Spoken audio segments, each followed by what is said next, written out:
Amos, I you know, said I it. said it. It's true. What kind it that I want to be like Amir, open a room, everybody will come to me. I'm fighting for every person to come to my room, and everybody run to Amir. No, you got to open one every day almost. You got to be dedicated. I mean, fellas, open a room with Amos, man. This is not right. That's what I'm saying. You know, well, that'd be interesting. Amos, can I hear you apologize one time with the amount of shit you have said? One time, because it makes me look really, really bad. You said you kill 30,000 babies to save 4 hostages.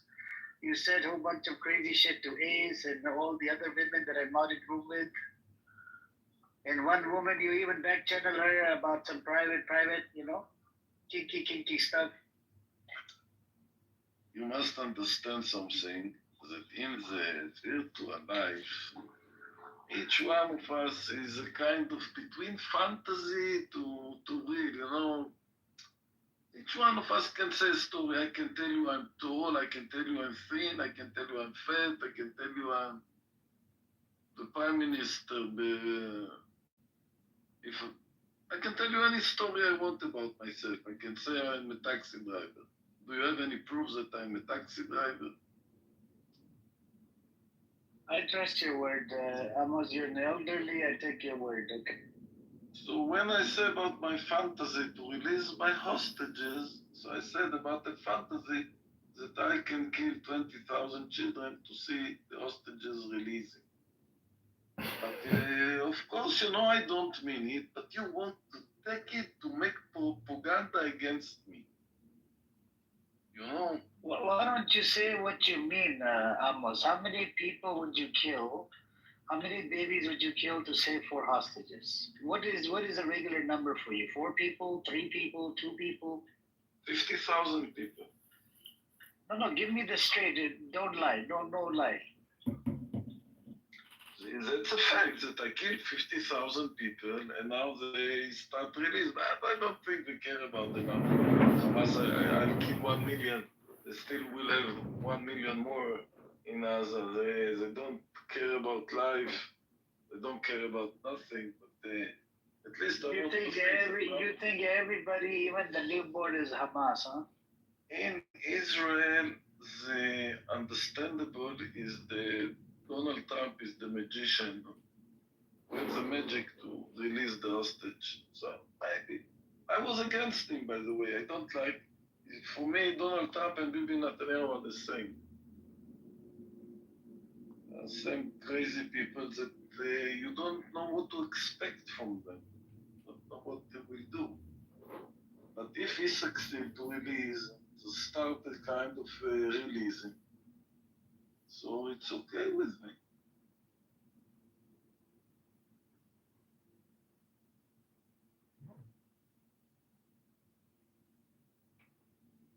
All right. Okay.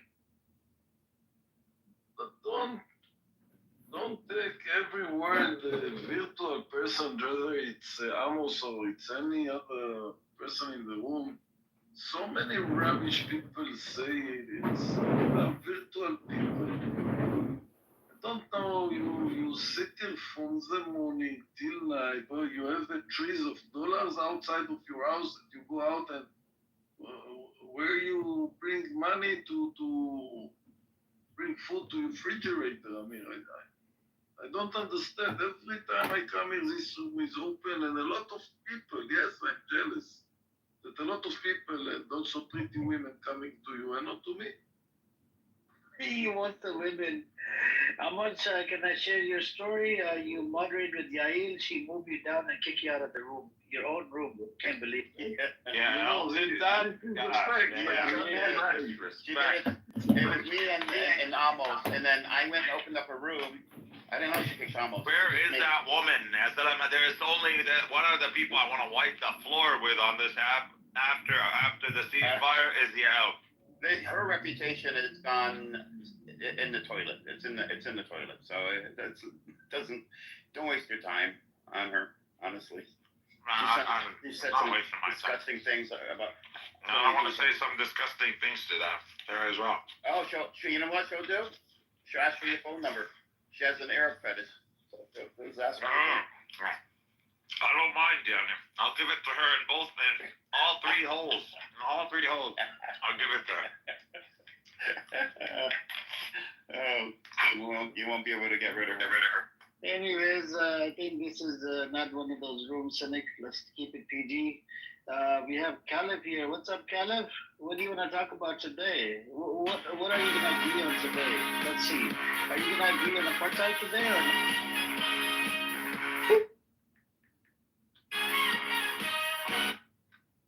You see this thing? Mhm. You know what it No is? comments. No Nice comment. This It's very is- hard to get. This says, Amos, are you Says Brandon going to open the room? Have fun in the room, man. Tomorrow night, of course. Tomorrow night. Of course.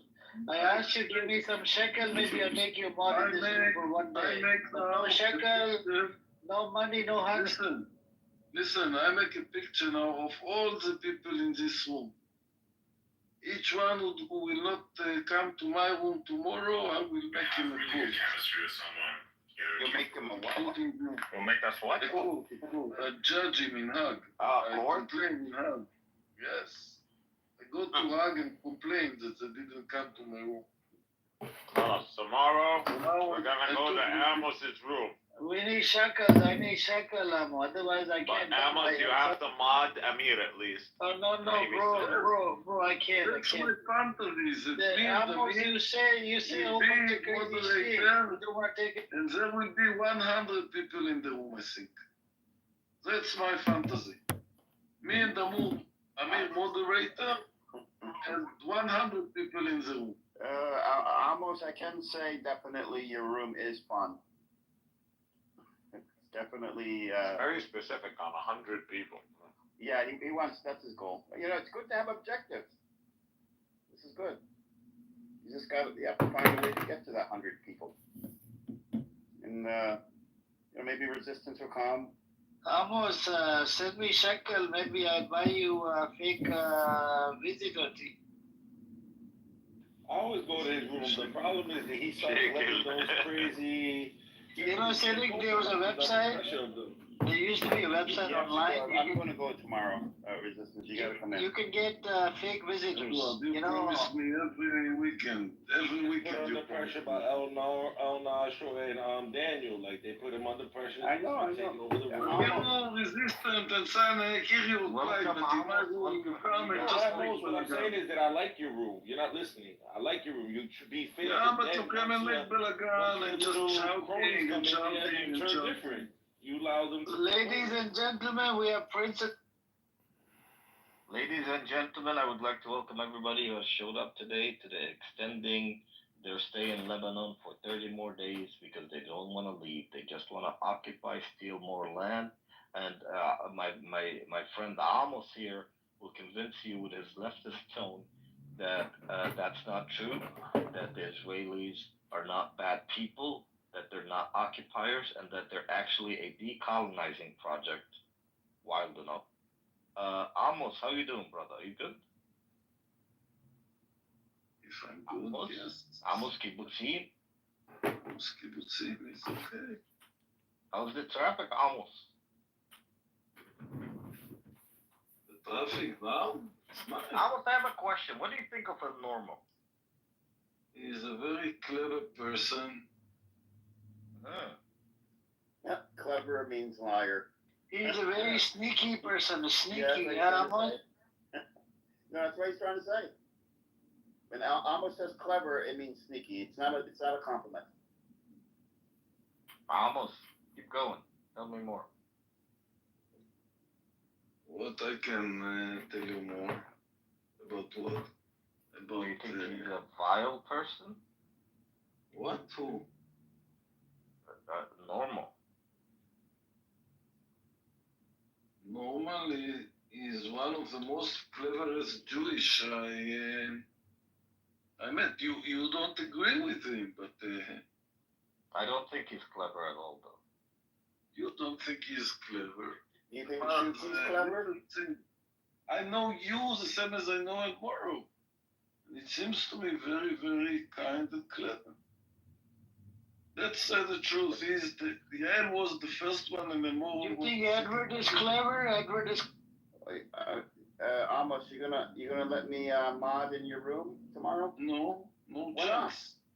No. Why not? You let me mod before. I did a good job. No, it's Yael. You give Yael a moderator. and she told her how to do. I wasn't modded then. I think you moderator. That was you mixing it up. Iraq is gonna release all the prisoners who are accused of attacking American forces or being part of ISIS. Really? Yeah. Wow, that's Things. crazy. Everybody. Thousands are gonna be released. Very interesting. I wonder why. Maybe they're afraid of what's gonna happen in Syria is gonna happen in Iraq.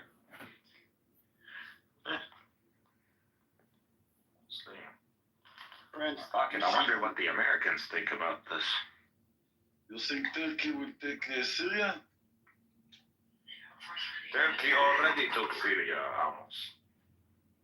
Amos, you want to move to Africa? Let's say if the state was located in Africa, the Jewish state, would you move to Africa? I want to start moving now. I'll die in my kibbutz. It's too late, Amir. But I hope that tomorrow you come to my room and we Amos, what do you think about the criminal in the West Bank, the settlers?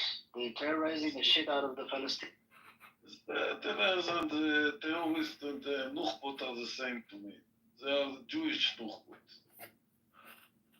They are Nukhbot Muslim and they are Nukhbot settlers. So, what can I do? If there is a war, and right now there is a war, the police try to, they're crazy, they put this paper, I don't know what you know, this, you put in the eyes and it's burning the eyes. Pepper, or what you call it. The settlers put a policeman and they shoot. Pepper spray. Yeah, they put pepper spray on a policeman and he shot them. They are badly wounded till today in the hospital. Yeah, but you have to tell the whole story. Say that the IDF shot those settlers thinking they were Palestinians. Tell the whole story, not half of it. No, They didn't not shoot the so. settlers because they were shooting them from doing something. They shot them because they misidentified them. No, Yes, yes. But yeah, okay, I'll go with your resistance. You say Because man, you're telling you can not convince the me, no truth, problem. Atmos. I No know the story. I problem. look at the news every day. The writing right now between the settlers and the Maybe you're IDF right, is because the IDF soldiers this shot is two possible. settlers that they thought were Palestinians. This a is true story, not a possible, history. but don't forget from this village go out Palestinian who murder Jewish. That's why they go there. They're crazy and they are crazy. If you want to say the whole picture, so say that one day before come terrorists and kill Jewish from this village. So, you know, that's a war, and if people want to a war is killing and death and wounded, and no one in the room understands the meaning. You're just speaking, but no one in the room understands the meaning of this word war. No one in the room. Pass it on his body. No one. No one, not you cyanide, no you resistance, you're just paka. Gulu gulu. Baka. Paka. בקה. אז זבל. אנחנו זבל. סנד, you say אנחנו זבל? כן, סנד, אנחנו זבל. you speak Hebrew? Little, what is it? You guys make it seem like Hebrew is so hard, man. אנחנו. We literally have the same. They took a lot of Arabic words. They literally have the same adjective. We have the same pronoun. You realize they borrowed from us. You know that, right? Ooh, he. Same thing. Everything's. Dude, honestly, I think it would take me a month. What is To this? really get Hebrew down. Sanac, Only what is problem this with that. picture? What is this picture on your title? Donald Trump with the... He's a Nukhba. Donald Trump Nukhba. Donald Donald Trump is a Nukba. He's a Nukba. Donald Trump give us victory, man. Why not? We love Donald Trump. Hey, what's up, Benzie? Izzy is back with. איזה יופי. We thank Allah, then we thank Hamas, and then we thank Donald Trump. So you like Donald Trump? Hey man, I go by what I wanted Hamas to- says. Hamas said, thank wanted you, to let Donald you Trump. know, I go, thank you, Donald Trump. Prince, Prince, you can get in touch Hamas with that. thanked Donald Trump. It did. Izzy, איזה יופי. follow me back. If you know Hebrew. אני להמליץ לכם. Follow me back. איזה יופי, speaking Hebrew? Come up here. איזה יופי. אני מחייבת את עברית. וואי, איזה איפוק, אללה. Fascinating, איזה יופי. Where are you right now? Are you in Israel? Wait a minute. Hold up. Why are we having a personal conversation on a public stage? איזה יופי, this is a virtual life. It's not personally. You come to this room, so you have to speak freely. We speak freely in the room, no secrets. Amos, I speak more freely in this room than you do. So איזה יופי, it's a kind of Hebrew. So I wonder, where are you right now? רגע, עמוס, אתה לא מכיר אותי? What's in Somali language, right? Amos, come here. Well, there's so many Jews. Or quiet. How many times Amos has invited me on Shabbat to come into his rooms at 12 o'clock midnight? So why didn't you come? אני שומרת שבת. שומרת שבת. Mm. זה יופי שומרת שבת. Izzy. Yeah. Follow me back. Wait, who's talking to me right now? The Prince. Okay, I'm coming. No, don't follow Prince. Prince is a Nukhba. Don't follow him. Alhamdulillah. Follow me back, Amos. Wait, Amir. There was a I did follow him. girl. Is it good?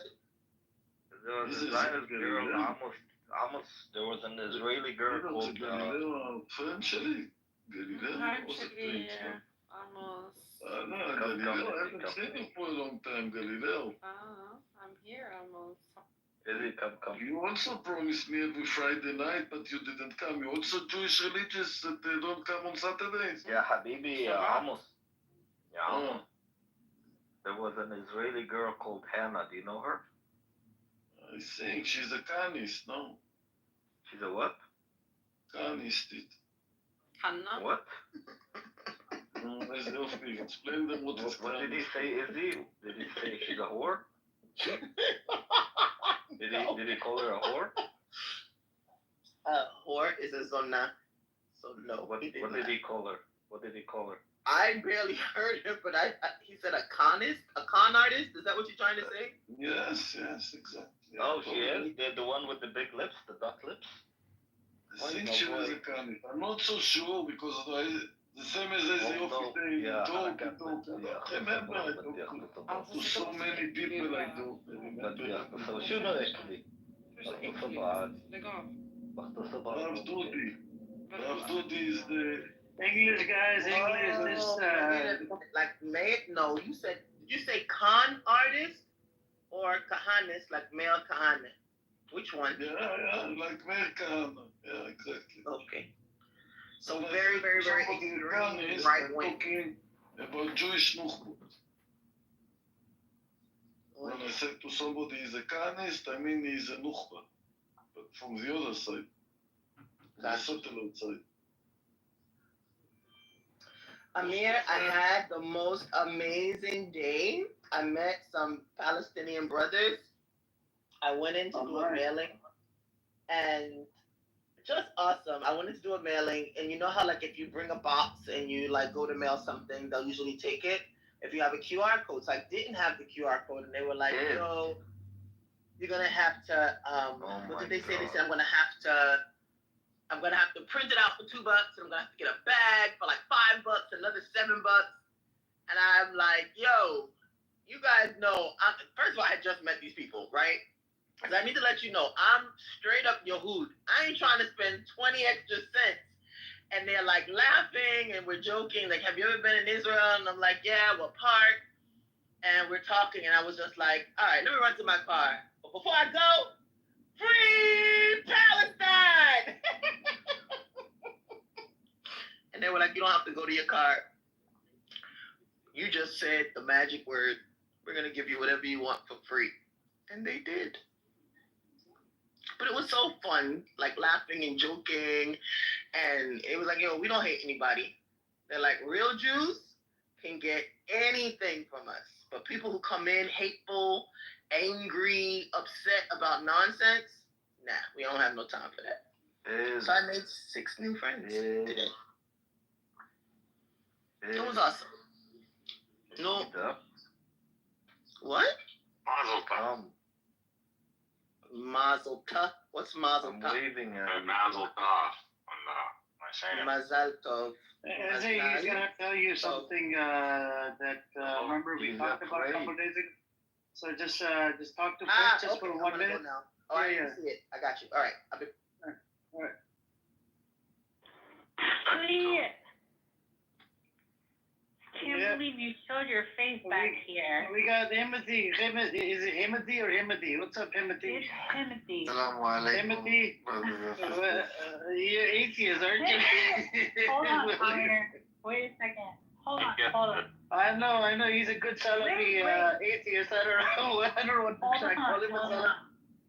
Let me talk to them for a second. Timothy, I was really mad at you, and I'm still very mad at you, but I've been more upset at myself all freaking day. Like, I'm really, really upset that I got so upset. Like, really, Timothy, we need to have a talk on what you're doing and why you're doing it. And I really, as you can see, got angry, but I've been hurt all day, and I don't know. I'm sorry. I shouldn't have yelled at you. I even told Narius, I was like, Narius, have you ever launched your shit on anyone on the app? Well, now you know who I was talking about, Narius. I've called Himothy names. It's okay. Yeah, Nuggets called me a blackie one time. I said haughty blackie. What the hell is going on? Okay. He called me a creature right after that. But he said beautiful creature.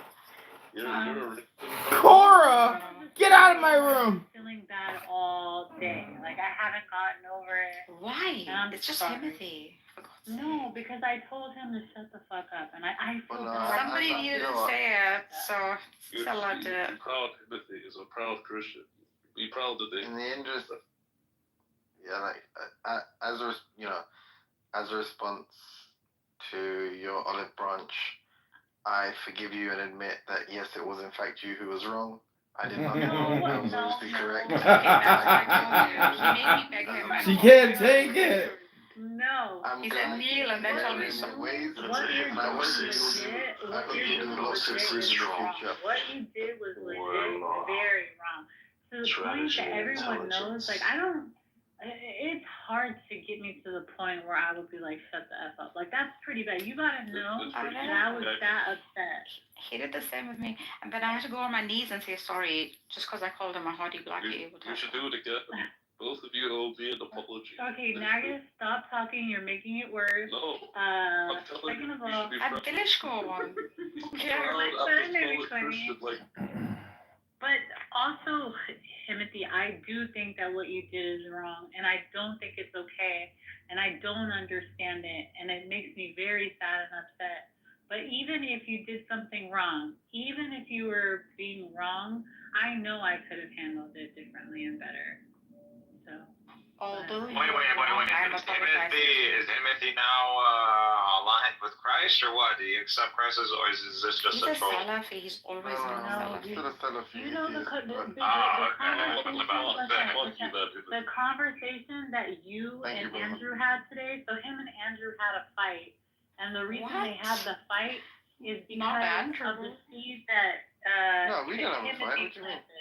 Now listen to what I'm saying. I miss those rooms actually. Listen to what I'm saying. Timothy came in and planted a seed, and And Mikhail doesn't know how that conversation got introduced. Well, I'm going to tell you how that conversation got introduced. It was through Timothy. And that's exactly what he was doing, was being an agent of chaos. And it took root, and it produced exactly what he wanted. Problem of evil? I mean, Hemeti, literally the problem of evil is his bread and butter. Like, what are we talking about? It wasn't just the problem Exactly. of evil. You don't know what he did to introduce a particular conversation intentionally as the agent of chaos that he likes to be. So no, as my Salafi brother, I do respect him, of course, and I have to go put on my burqa. Inshallah, inshallah. But more importantly, what did he do? What did Are he you talking burqa talk with other women? Like, am I hearing you actually talk about burqa? Yeah, I always clad up the moment Timothy comes around. I'm sorry. And he You know drops his that's like eyes. talking. You know that's like basically you're talking sex talk to him when you talk about burqa. He really loves You it. might as well be talking phone sex. What are to you him talking right now. about? He tells me every time, like, he enters a room, he says, "Sister, please, can you go put on your burqa?" Yeah, that's phone sex to him. I'm doing this. I'm doing it for your benefit, so that you guys can go to Jannah. Well, maybe Inshallah. if you lowered your gaze, perhaps. I'm not gazing. Jazakallah khair, ya Hamdi. I'm not gazing. You guys are the ones who have. You guys are the ones who have these inappropriate images as your PTOs. You It's not guys. me, You Seriously, tell him. Tell them that. Listen, I'm just trying to listen. I'm trying to advise them. I've been sick all day This is it. because I yelled at But you. why okay, I mean, why not start him out with a hijab? Yeah, why all the way? Because that's what Nagas needs a niqab because obviously. Oh, are they like that beautiful? They need a cover? I get it. No, Okay, well, so it's a compliment. I'm not gonna disagree with that statement, but that's not the reason. No. Fine, I'm gonna put on my niqab right now. Hold on. Yes. So Listen, Nagas, you need to forgive Albedo, man. I think you're being a bit unfair. I like baptized into its side. We do not mention. Why I'm should being I? serious. Why can't Just someone Watch, be? forget him to watch. Like, there was no. Twenty side. No, it's like apparently you freaked out on him because he said that he doesn't take a view on Israel and Palestine. Yeah, that's a little bullshit. So don't believe what you Oh, is that not hear. true? Okay, but what's Israel and Palestine compared to supporting the Iranian regime? Oh, That's God. We're not going down that path. Thank you. Talk Thank about you, religion. Pastor. Why is that so wrong? Thank you, He didn't tell you Pastor. why. He didn't tell you why it freaks out on him. It wasn't about not taking a stance. It was that he was telling me not to take a stance. And I'm sorry, there's a distinct oppressor and there's a distinct oppressed, and I'll die on that cross. Maybe there's a misunderstanding because I don't think that's what he thinks. So maybe you guys should sort it out. You know? No, but Sailor, look, I'm not. I wasn't trying to like upset you or whatever. Like but I maintain everything I said. Like I don't. So if you don't want to talk about those things, that's fair. But then it's not really fair if you like kind of respond to a point and then I offer a retort and then you get like upset and feel like you're being victimized because you should just disengage. If you're not interested in, if you think that engaging on those topics reflects poorly on you, respectfully, you can't blame me for that because I initially was criticizing Andrew. And granted, I did include you as well. Like I did say, Sailor believes this too. But if you have a choice at that point, whether or not it's a point of contention, you want to engage.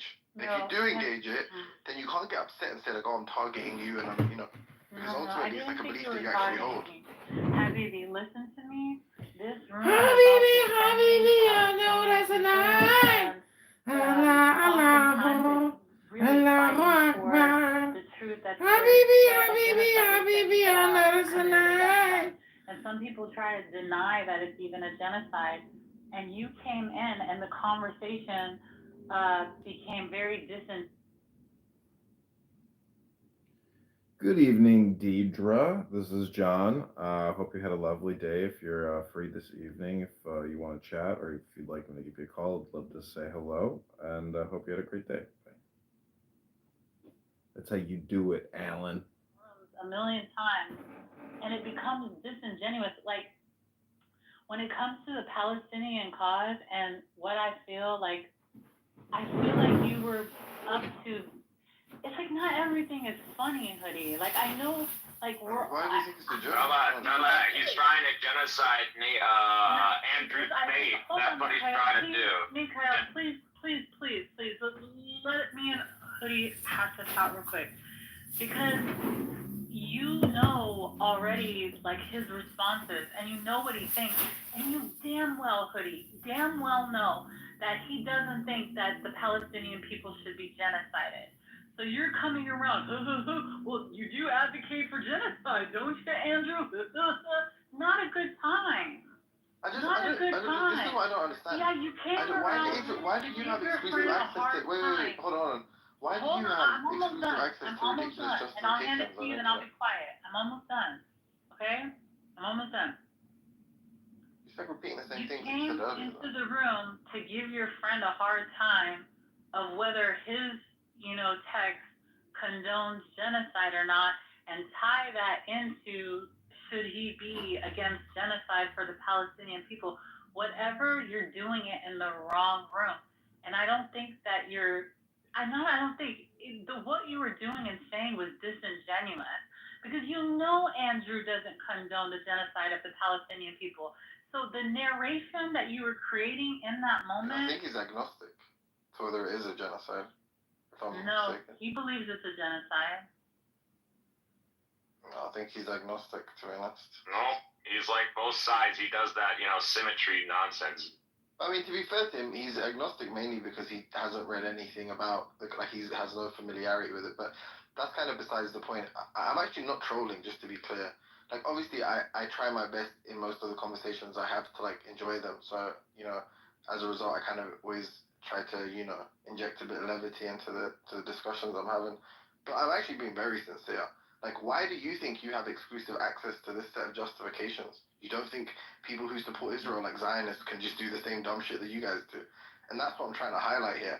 I'm trying to say, look how ridiculous it would be if someone was to actually attempt to justify the slaughter of Palestinians by saying, when we say they're human animals, what we really mean is they have Nephilim blood in. They have magical special properties that make them evil inherently. Like, we all think that's retarded. That's ultimately what you guys are saying, right? And you want to do it for this historic case. Now you might want to say something which I think is reasonable, which is, to be honest, given how far, how long ago all that stuff occurred in the Bible, even if it was to be historically accurate, it's so far away that I don't even I don't assign any real credence to that actually happening. Like, it's one of these things where it's like, this is a way I could explain the story, and that's fair, but that's not what you guys do in these discussions. You say, I believe that occurred, and this is the justification for it. Okay, these people are going to justify this atrocity in exactly the same way. They're going to say it's not an atrocity.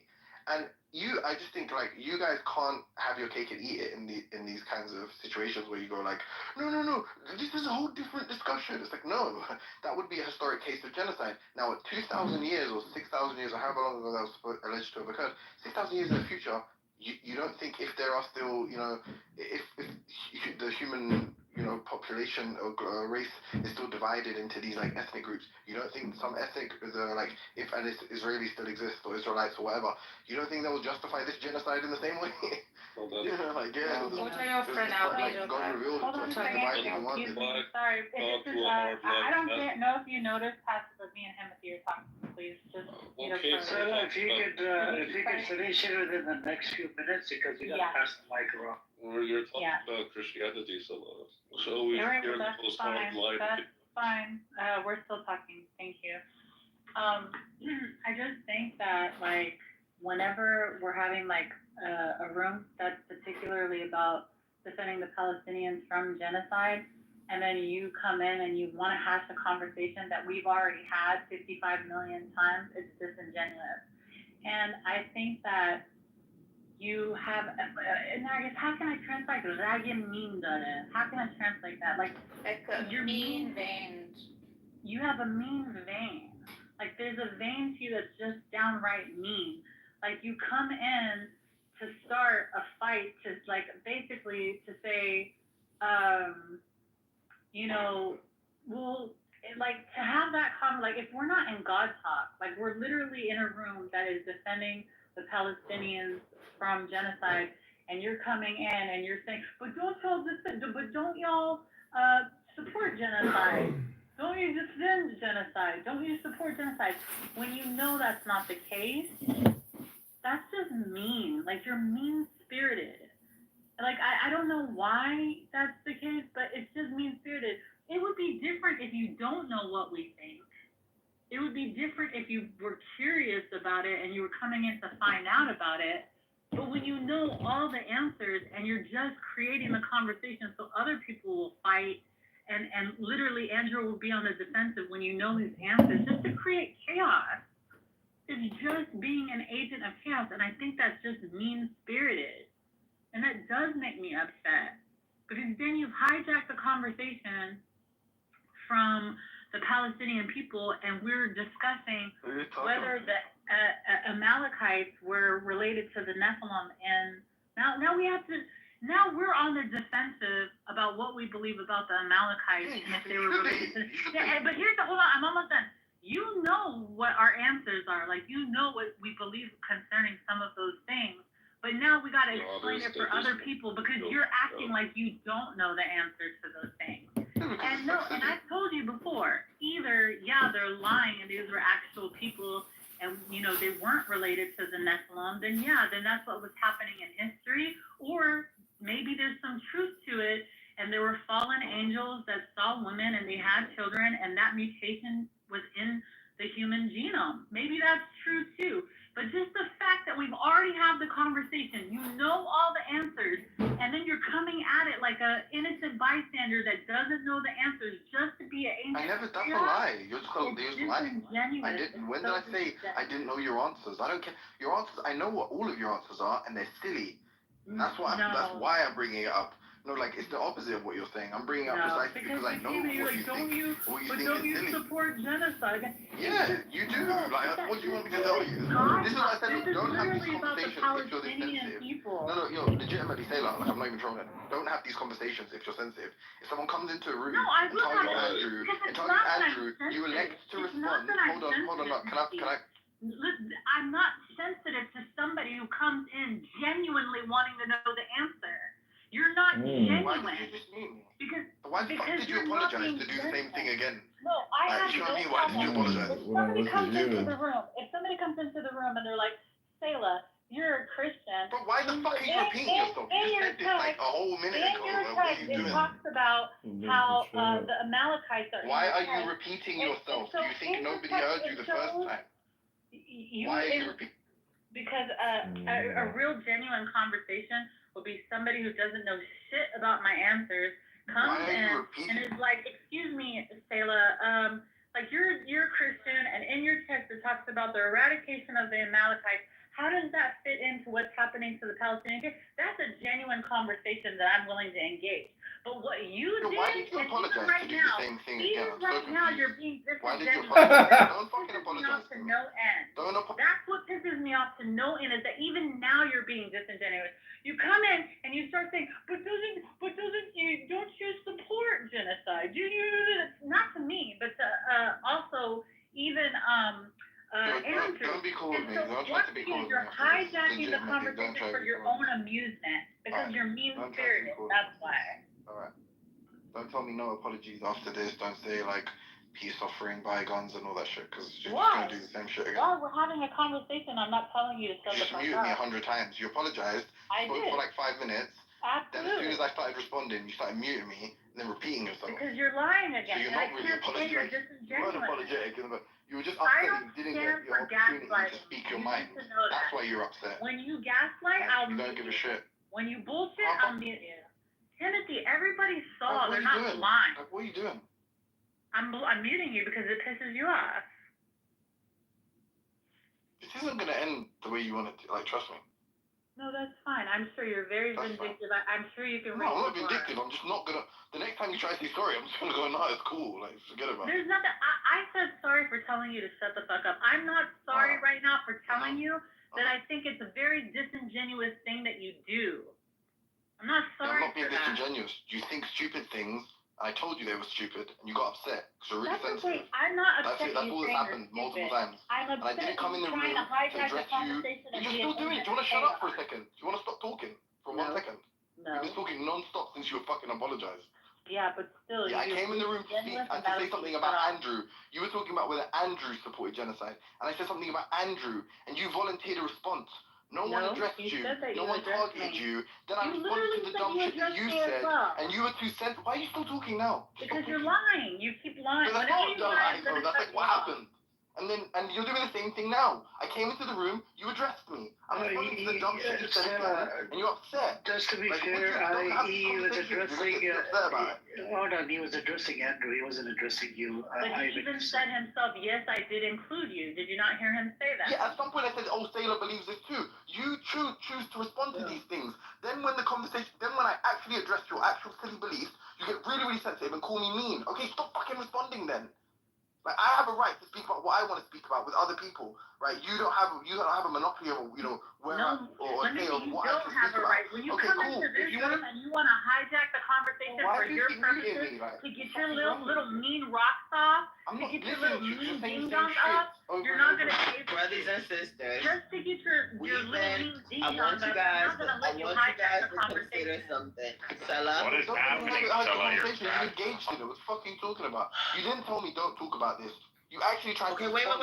Can you do us a Talking about favor though? vampires and Because shit, some of us, and then you got upset. Like, what's it my fault? hey, we're being held hostage by this conversation. We can't even move forward.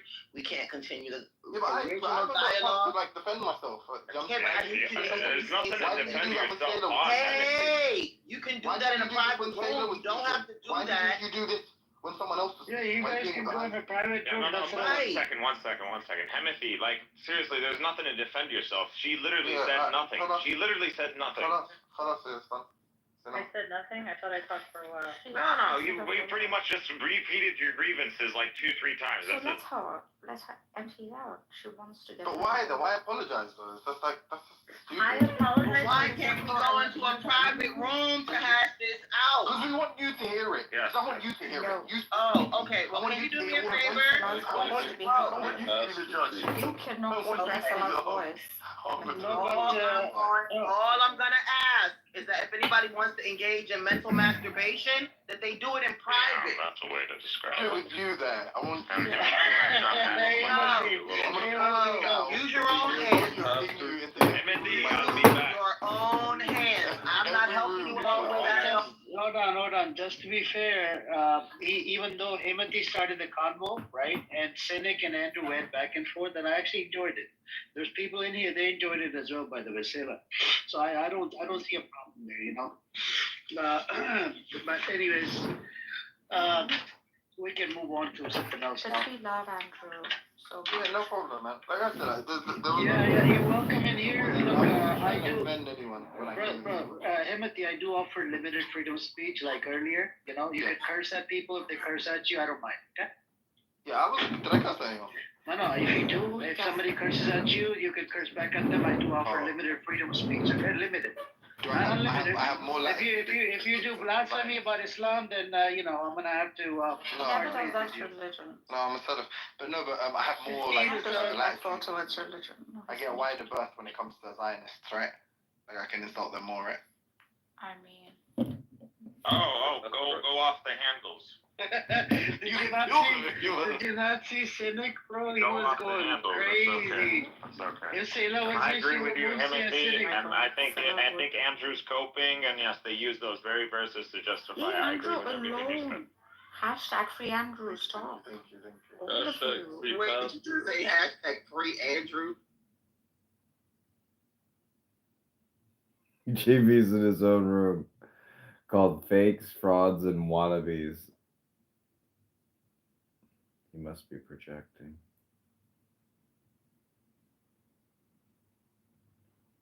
It's an older room.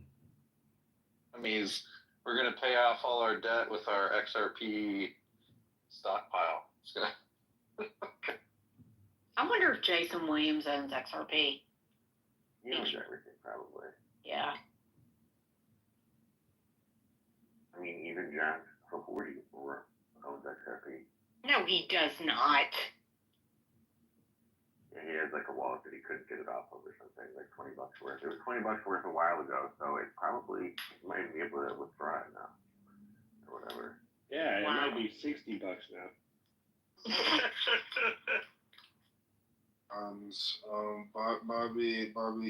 Bobby has gotten in relationships with some of these things, so But hold on, yo, E, check the IG.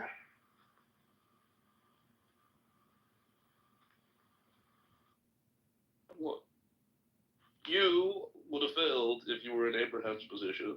No. So, yeah. You just said if God told you to do this, you wouldn't have done it. So. No, because I would know Has that he's this going to provide a conversation way. literally gone biblical now? Yeah. Anyways, we're gonna pivot. And this is We're what I gonna was pivot. telling you. This Thank is what you, I was thank you. telling you. Wow. Yeah, we're gonna pivot to something else now. Going back to Lebanon, I think I wonder what's gonna happen because they want to extend 30 more days, and then we had settlers that went across the border into Lebanon. When the settlers came back, the IDF was telling them next time you go, make sure you coordinate with us. It means they want to give them protection to these illegal settlers. They want to settle into the southern Lebanon. That's crazy. That's how they do it in the West Bank. But anybody want to chime in? Edward, do you want to chime in, bro?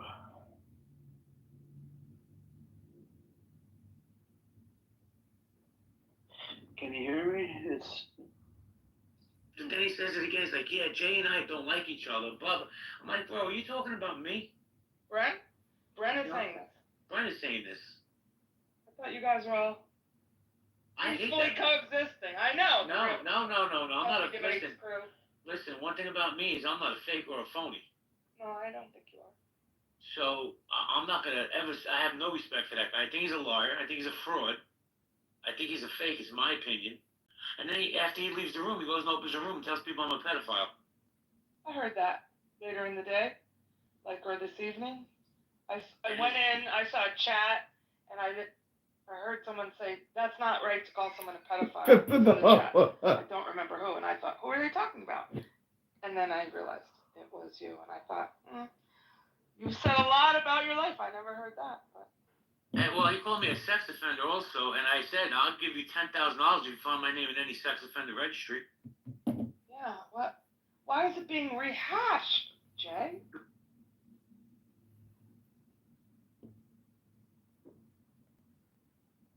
He ended it. He boomed that shit quick. The weak point is Lebanon. For the Muslim regime, is artificial and easy for us to undermine. The We pimp shall in the hoe. establish a Christian state there, and then we will smash the Arab Legion, eliminate Transjordan. Syria will fall to us. We then bomb and move on and take Port Said, Alexandria, and Sinai. So this has been a goal all over long. Yep. Continue. Sorry. Hi, Dean. Hi, Sella. Normo's gaslighting you. Say you're one of the. He literally said, go back to this quote. Where is it about you, Sella? Like you're one of the worst people on Clubhouse or something. I said, no, you're one of the nicest people on Clubhouse. She's one of the nastiest women I've ever heard on the app. I said, Norm, as usual, saying the opposite of the truth, as is his habit.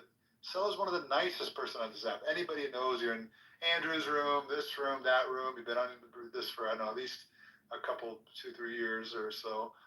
People know you're one of the nicest people on the app. So it's typical Norm saying the opposite of the truth, trolling. I appreciate you, Dean. Today's been You're a little welcome. rough, but I appreciate you. Well, Norm, if you're speaking from you, man, it's even worse. Man, there's part of me just thinks you're just a troll. Oh my God. That's like, oh my God, Norm, it can't be this bad, man. You can't. You just can't. I mean, I'd like to have some faith in you, some hope in you, I should say. Nah. Sella's walking in a lot of rooms. And she's doing big things with her life. She is. So everybody knows Sella's one of the nice people to have. She doesn't look like an 80-year-old goat. She's doing things. Now other folks, it's a whole nother story. Hey, hold up. you say that you hate white people? So, Amir, onward and onward. Important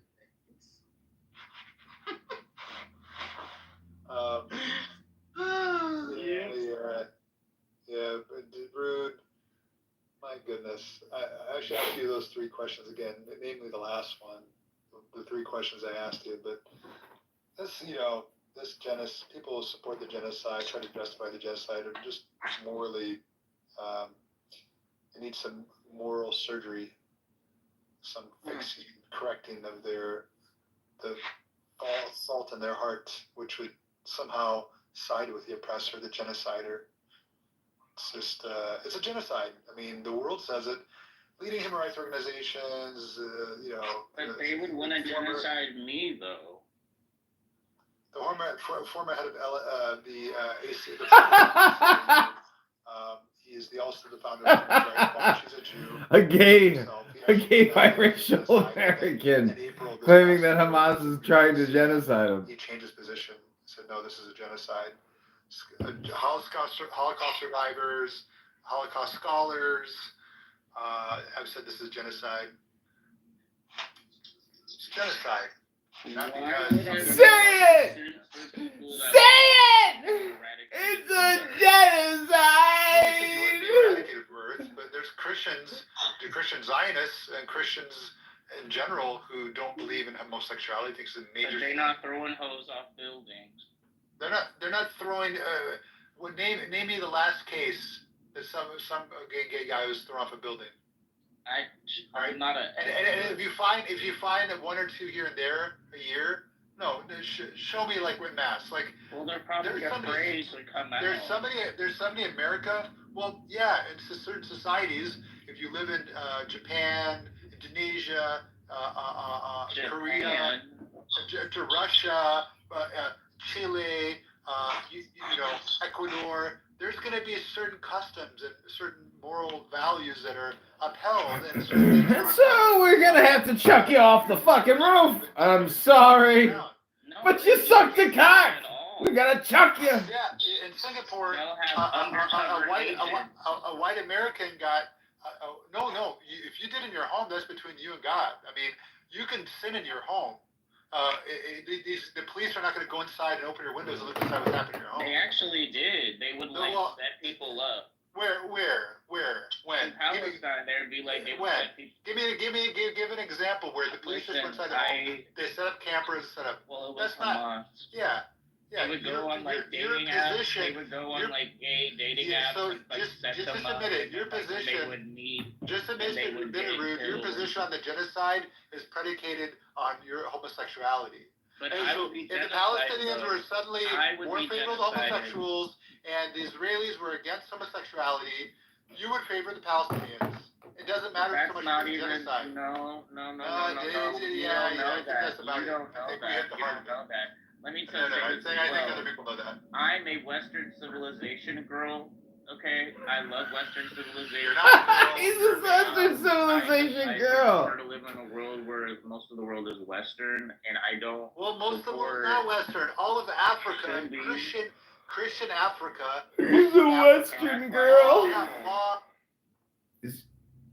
They kicked me from the room. How did they know? How did they know? Many words. How did they know? What about Kim Jong-un? I don't know. He's not you. He's not going to use it, is he? Yeah, it's UN. Sorry. Sorry. I'm sorry, not UNE, I would say. Yeah, it's not UNE, but like, I don't know, like, I can't, But that's like, what's the... I think the E gives the U the long O sound. Well, we're great guys. Nobody cares. Sully, what do you think about what Donald Trump is doing? Earth Moon Take the second. It's bad. Is this just going to be attitude all the way down from you now? Say that. Wait. Where's... Oh, hold on. Earth Moon, come up here if you would. Sayla, have you met Timothy before? Never heard of the guy. Well, have you ever heard of the Satan incarnate? Don't say that. These are like Marvel characters. That's my business partner, Andrew.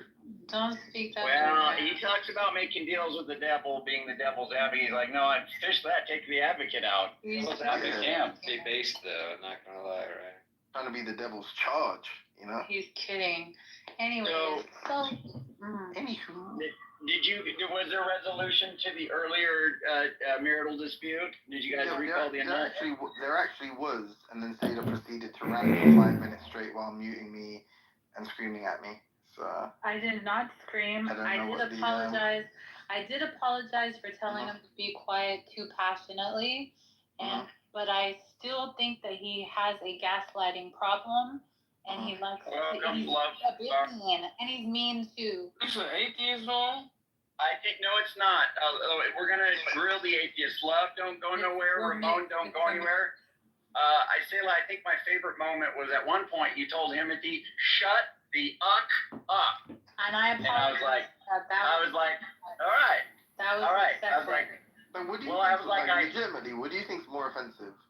Somebody telling someone to shut the fuck up, or somebody speaking non-stop, repeating themselves for like 5 to 6 minutes, and then when you try to respond, muting you incessantly? Well, it sounds like you're saying Sayla did disrespectful. You're saying Sayla did both. So I don't give a shit. Yeah, but I'm saying I don't give a shit about I'm gonna let you know when you're being disingenuous and you're not being honest and genuine. Yeah, but you did let me know like multiple times. You kept repeating it. And I'll do so like I knew that's what you thought, and then you kept muting me. So basically, just not letting me respond to the charge. If your responses are not genuine, then I'm gonna stop you. Ramon, you left there. That's you don't think that's more indicative of someone who's like disingenuous? Ramon and Love War, don't be Love Berry. Don't be. Hold on. First of all, Andrew, I'll leave if I want to leave. I'm a grown man. Oh, really? We were just talking about you, Normie. All day. Normie, I had an uncle named Uncle We call him Ketchikan. We call him Khan.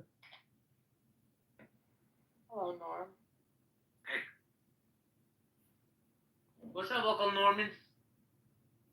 Doing good, but because we're starting late, I'm going to be eating.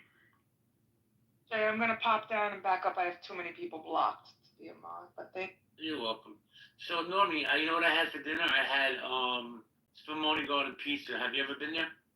No, but I want to try it, man. Oh my God, dude, it's so good. Good, I'm glad. I'll make a mental note. It's a shame for you to have people blocked. That's hilarious. Block the fuck out of a lot of people. Hey, let me tell you, hold on. I got smoke for this guy that just came in. Get your ass up here, Rankin. Oh, shit. Yo, where the fuck was my picture? Yeah, Marshall.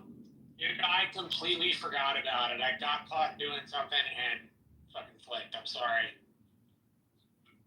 I ended up loading a bunch of plates into my truck. My mother, for some reason, likes to go to auctions, and she buys two things at auctions. She buys bookshelves, well, three things.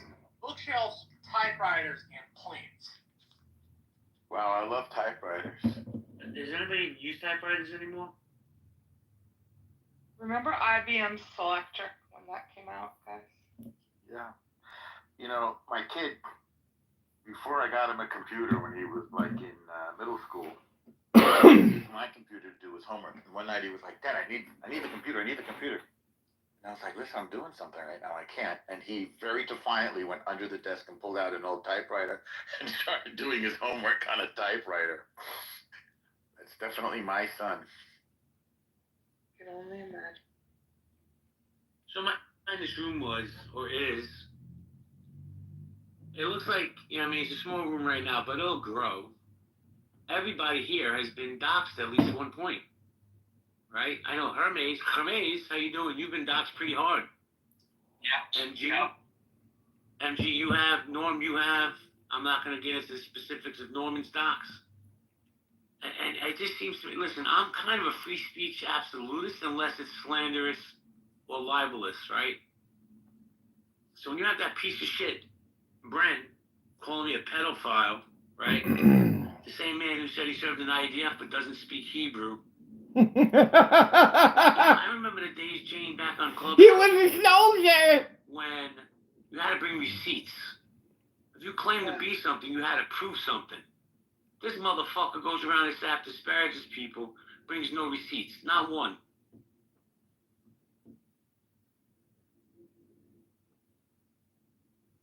What happened? Like, you know, we were all friends. Like, where did this go? Time out. I was never friends with that piece of shit. Second off, there were some moves, what's up, Salone? Long time no see. There were some moves made in healthy debates that Bren wanted to be an administrator, and they gave it to Rohan, which I supported. I think Rohan's a great moderator, and he knows how to run rooms and runs houses. Well, Bren got so upset, he threatened to sue people, the owners of that house, specifically Roger and Kelly. I'm my friend, you're my friend. I don't fuck around. When you threaten my friends, you threaten me. Can I tell you something, Jay? You can tell me anything you want. It is a violation of the code of ethics for a lawyer to threaten to sue somebody. He can be brought up on charges. You're not allowed to do that. Just a piece of information. Well, thank you. I don't think he is a lawyer. In my opinion, he's a fraud. He's always been a fraud. And listen, the truth is this, Norm.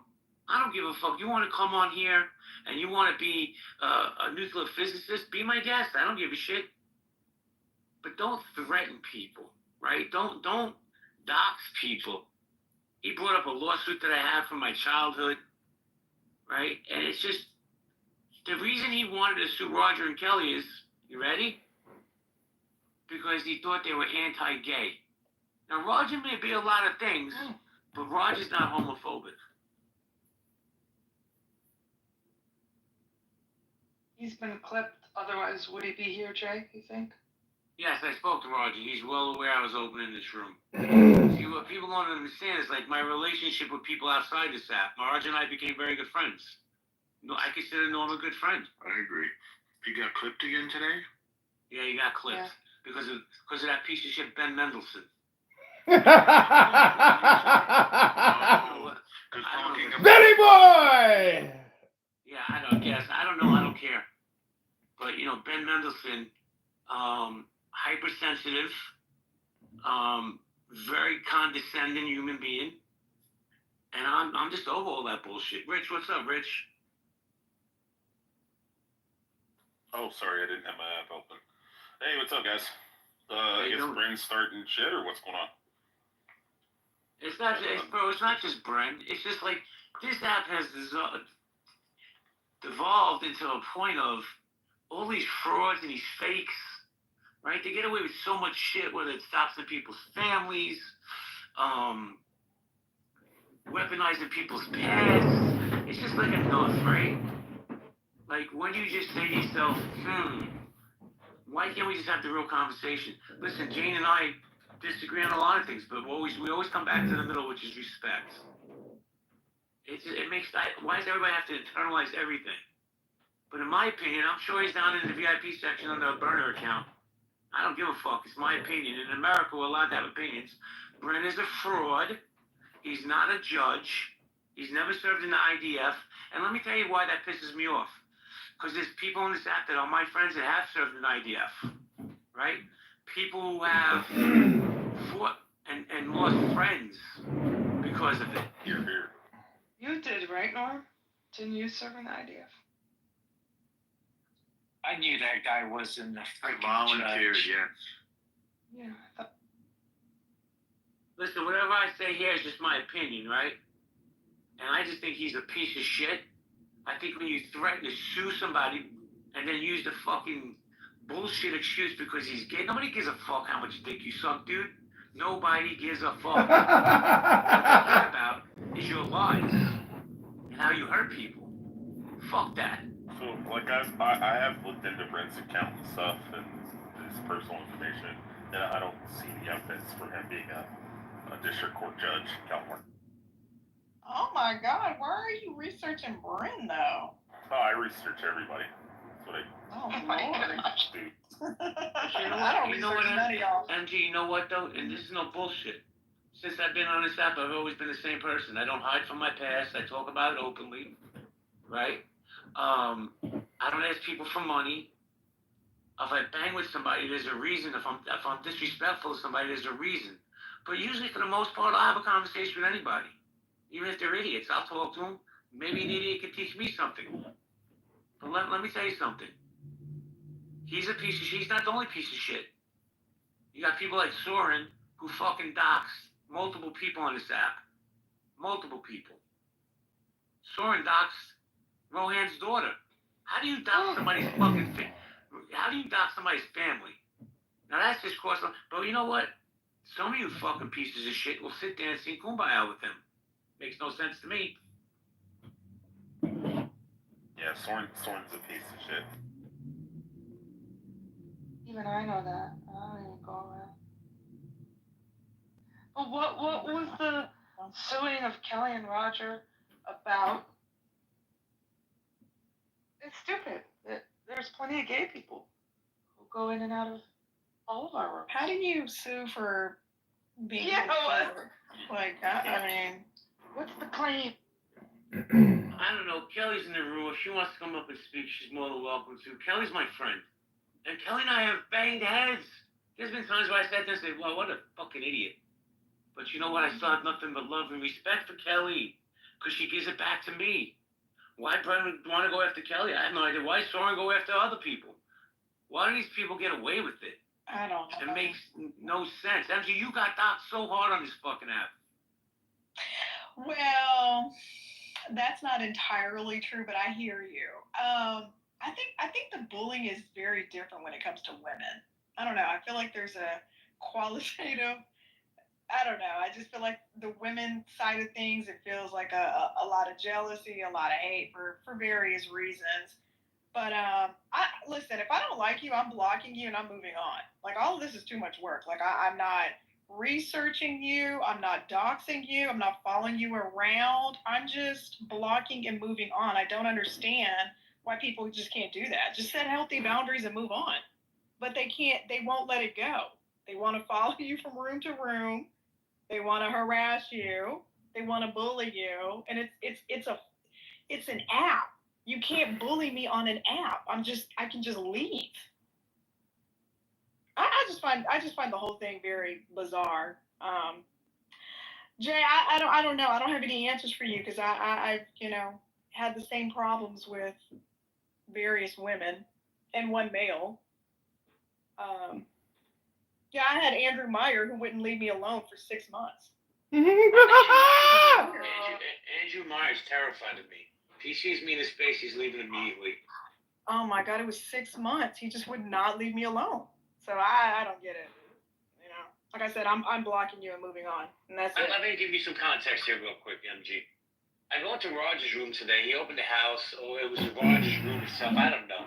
I'm just sitting there. Roger brings me up, and I hadn't said a word. And this motherfucker, Brent, starts spewing my name. Like I'm not even there. And I'm like, wait, hold on. I had asked him, bro, you talking about me? Because he's saying Jay, because there's a lot of Jays on this app. He's like, yeah, I'm talking about you. I know we don't get along. We don't like each other. All this other shit. But, you know, I'm like, bro, keep my name out of your fucking mouth. You're a fraud. I said, I tell you what. I dare you to sue me. He one time threatened to put people on no-fly lists. Imagine that. You got that type of power, yet you're on Clubhouse all the time. You're gonna put me on a no-fly list? Be my guest. I'll take the train. I don't give a fuck. You're a fucking fraud. Okay. And I tell you, Andy, I tell you this. I've been on this app since the very beginning. I remember when it's people like him that ruined this fucking app. Him, Soren, so many others. But I remember back in the day when you claimed to be something, you had to bring receipts to prove you were that something. Bring the fucking receipts. And I told him, hold on, Hermes, hold on. I said to him, you prove it, you speak Hebrew right now, and I'll shut up and I'll leave the app. He left the room, because he's a fucking fraud.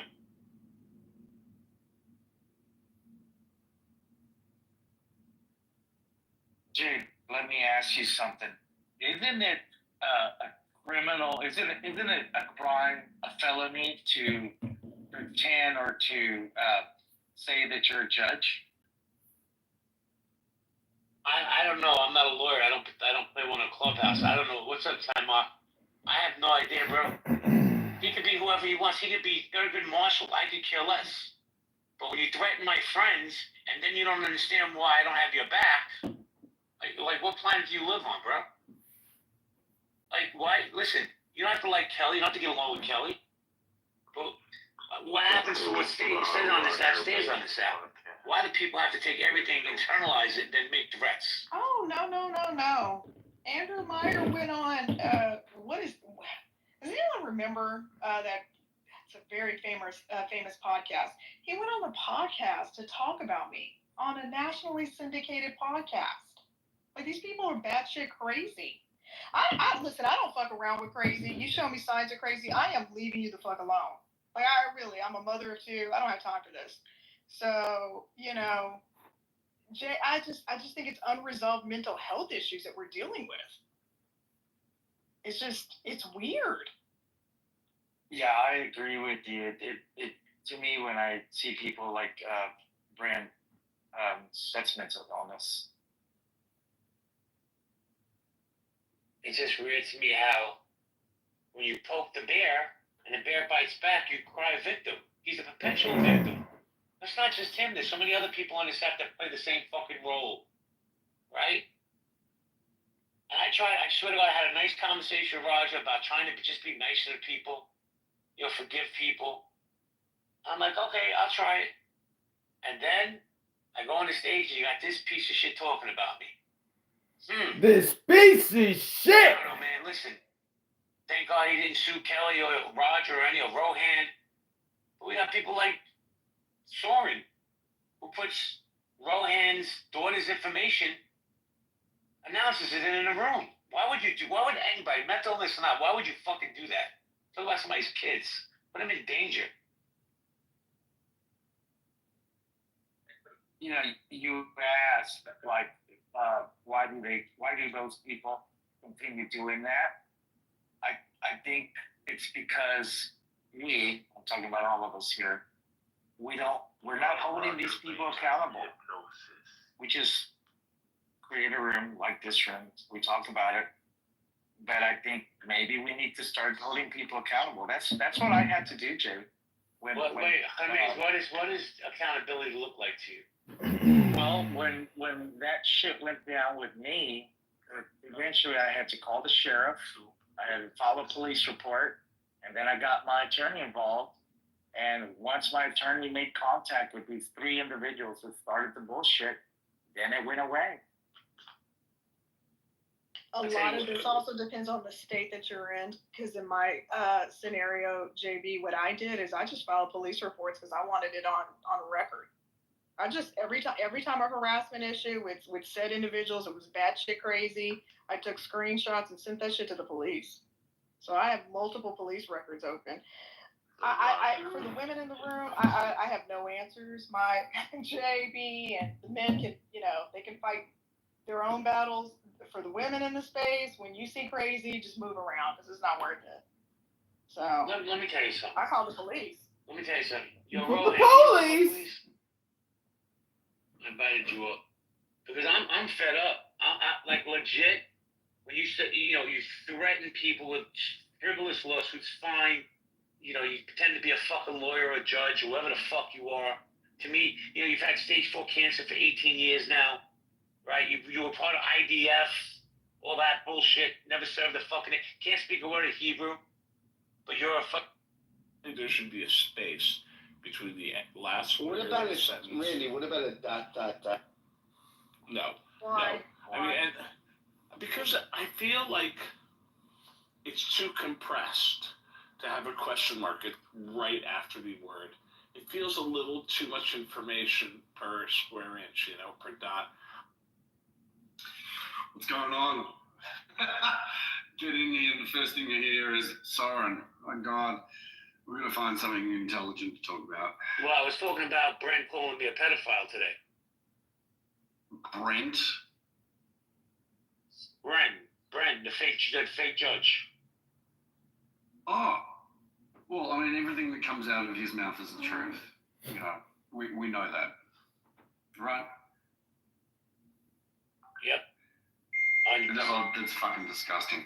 Look, there are reasons why I have him blocked, and I barely block anybody, but you've just given me one more reason. Well, see, here's the thing, Rohan. When we have these conversations, I don't take them with me offline, right? I leave them right on Clubhouse. I don't think about them again, maybe till the next time I'm on Clubhouse. But one thing I do stand on is my friendship with people and loyalty. Right? Loyalty is not a word, it's a lifestyle. Either you're fucking loyal or you're not. And that loyalty has to be reciprocated. Right? Like, you're my friend. I know if somebody's bashing me, you can be like, let's not do that. Kelly the same way, Roger's my friend. So when he threatens to sue people, I'm gonna have your fucking back. What's up, Ash? What's up, brother? I love the conversation, and I mean this question in the most respectful way. You have like a mentality mindset. What do you think about testosterone replacement? Is that something that people should be on if they're low on T, or should they try to go about it in that? I moved him. We don't have time for this. I don't even know what the fuck he's talking about. He's insinuating that you have low testosterone. His mother didn't complain. I mean, what's the problem?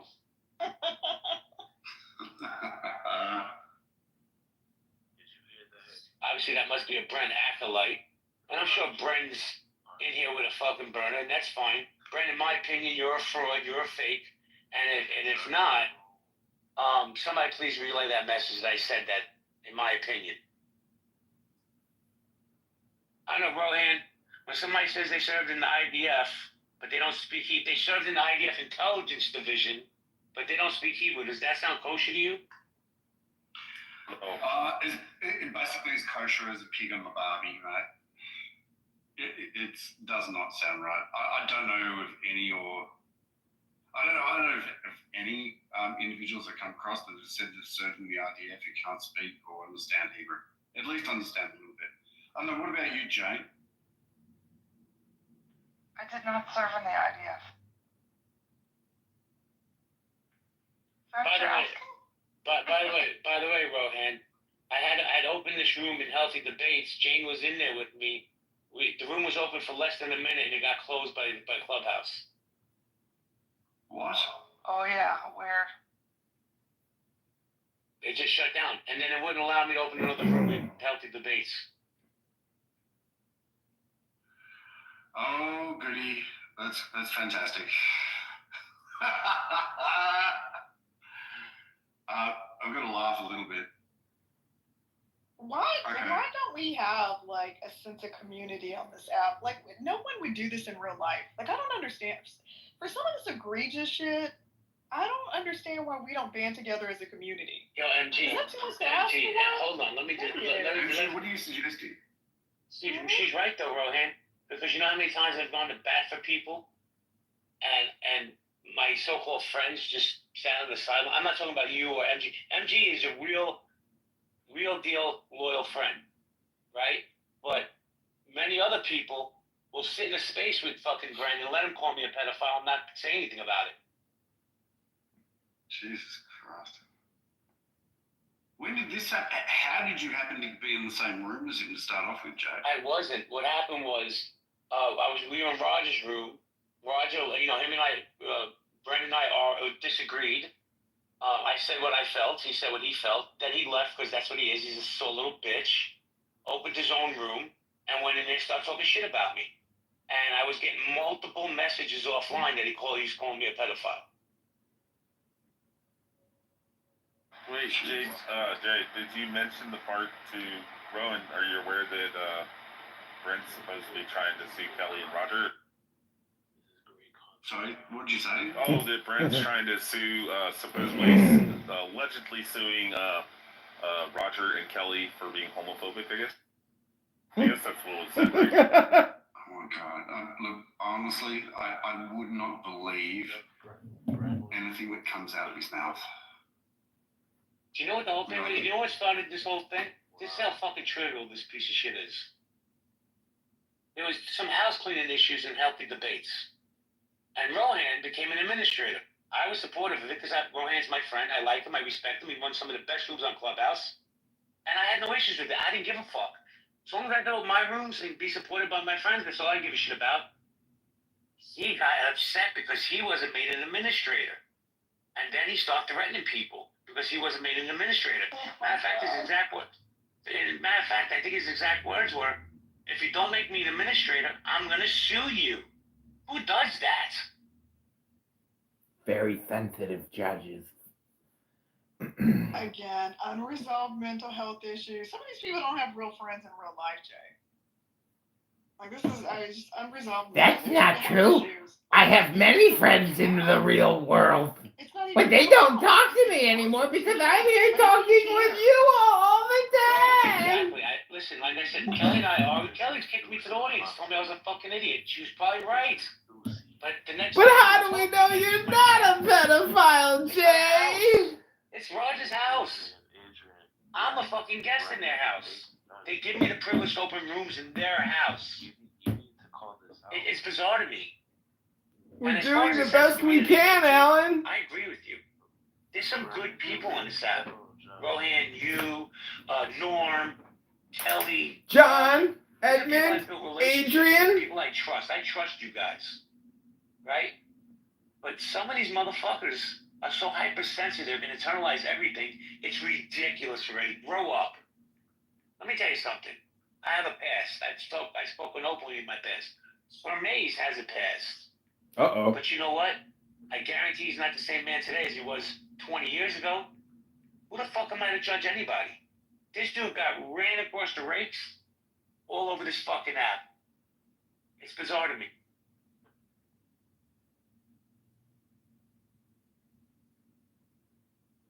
Why don't we have a sense of community? Like, I don't understand this. What does that look like to you?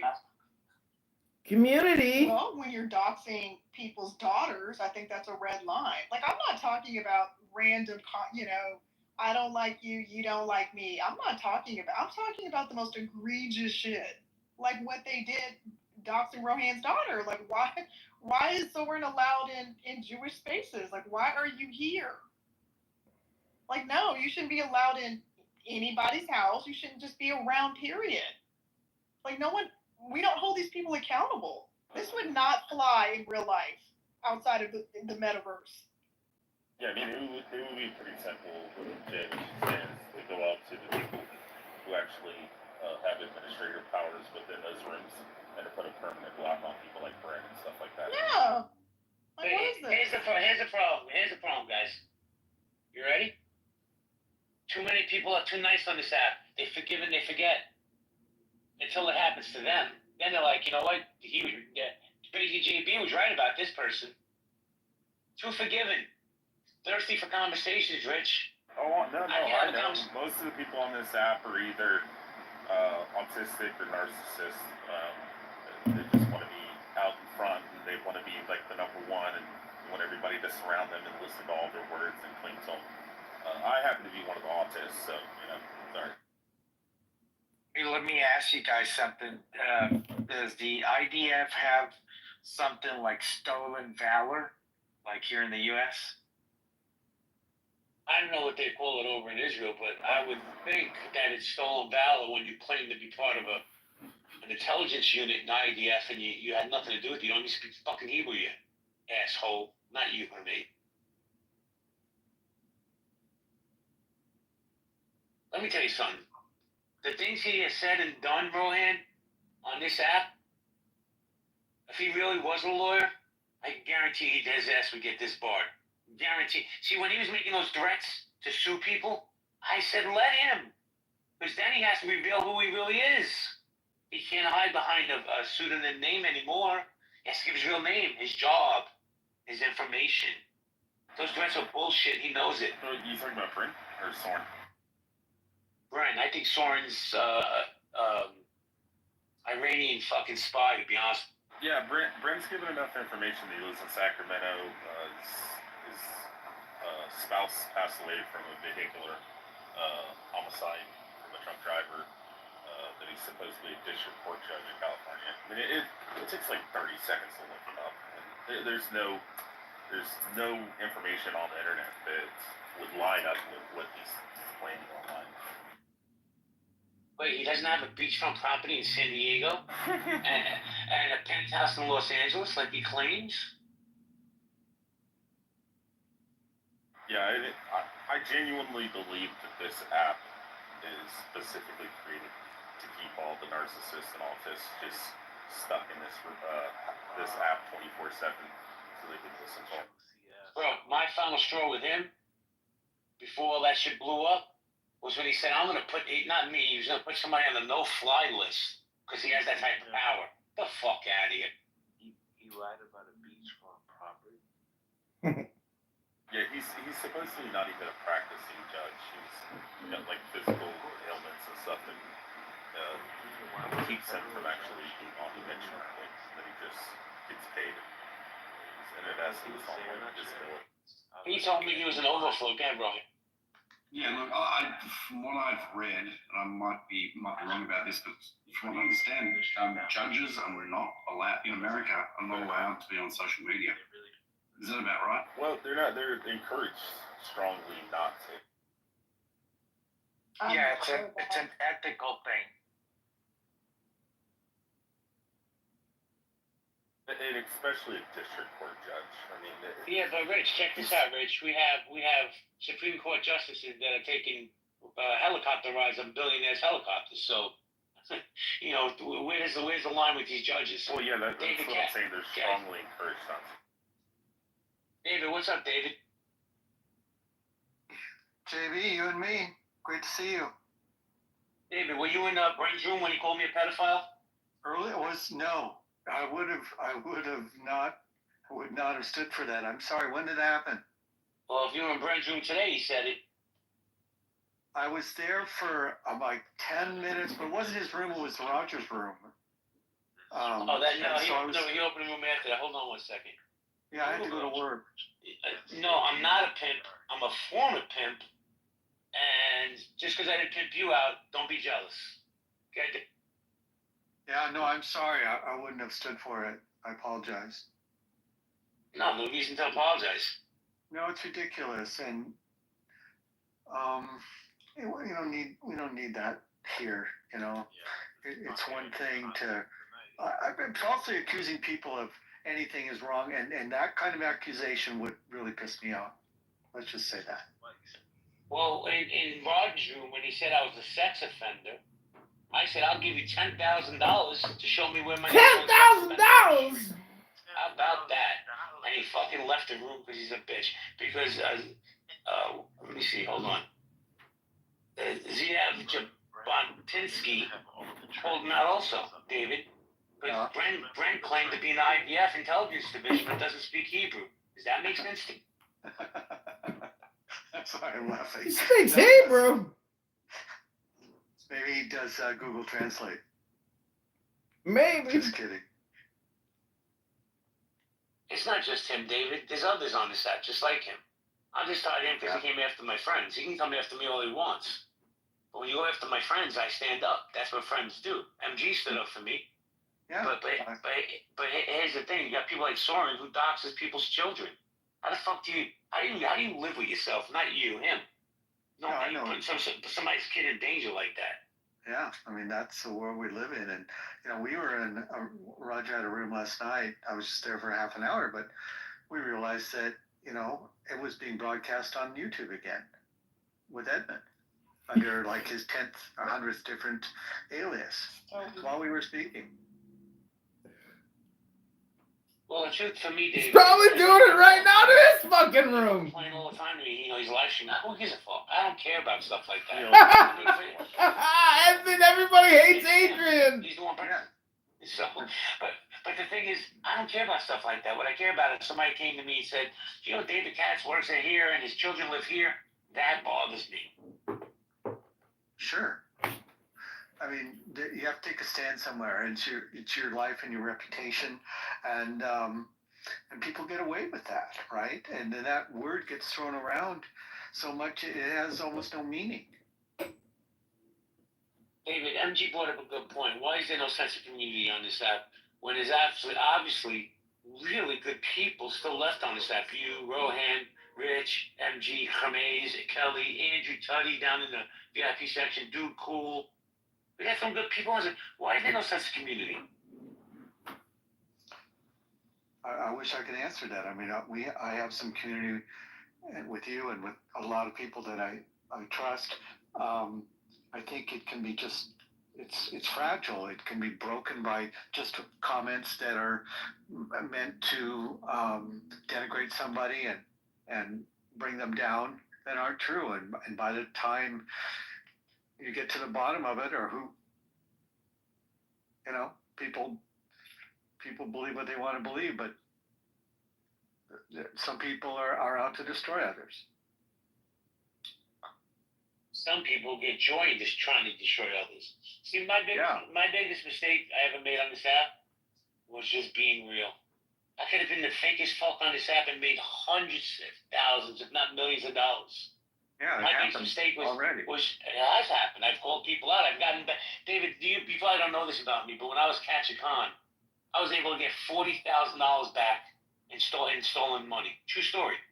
Different people. I helped this one girl, Slim, on this app, get back $5,000 the same day. Didn't ask her for nothing. Didn't expect anything but a thank you. It's amazing. And who else could have done that? I don't know of anyone else. The FBI. That's what I'm saying. My biggest regret is just assuming everyone was normal, Jay. I literally thought everyone was normal. Because I thought I was dealing with... You thought everybody was normal. A bunch of narcissists and unresolved trauma and all this other, extra bonus shit that I didn't account for. That's my biggest regret. So now, if you got one time with me, I block and move on. Because this is too much.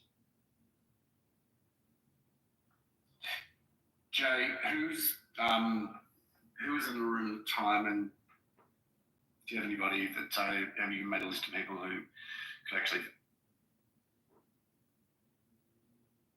Or when Brent called me a pedophile? Yep. I can put a list together, but you know what, man? He can say whatever he wants. People can say whatever they want. I have thick skin. I don't care. But the point being is, people like him will go after people and have immunity to do so under a fake fucking name, a fake profile, and a fake life. You're gonna come at me like Junior Soprano said, come heavy. I told you better come heavy, Tony. I was in Nelson Ortega's room when he came after me, and there was 7,000 people in there. And you know what, Rohan? I stood toe-to-toe with every one of those motherfuckers. By myself. But there's other people, and good people. Listen, I'm not a civilian like you, Rohan, or like MG, or like Kelly. I'm a different breed. I don't come from your world. I was raised differently. So for me, loyalty is not a word, it's a lifestyle, man. If we have good conversations and we strike up a friendship, you got my loyalty. But too many times we allow forgiveness into our spaces and we let these toxic motherfuckers in.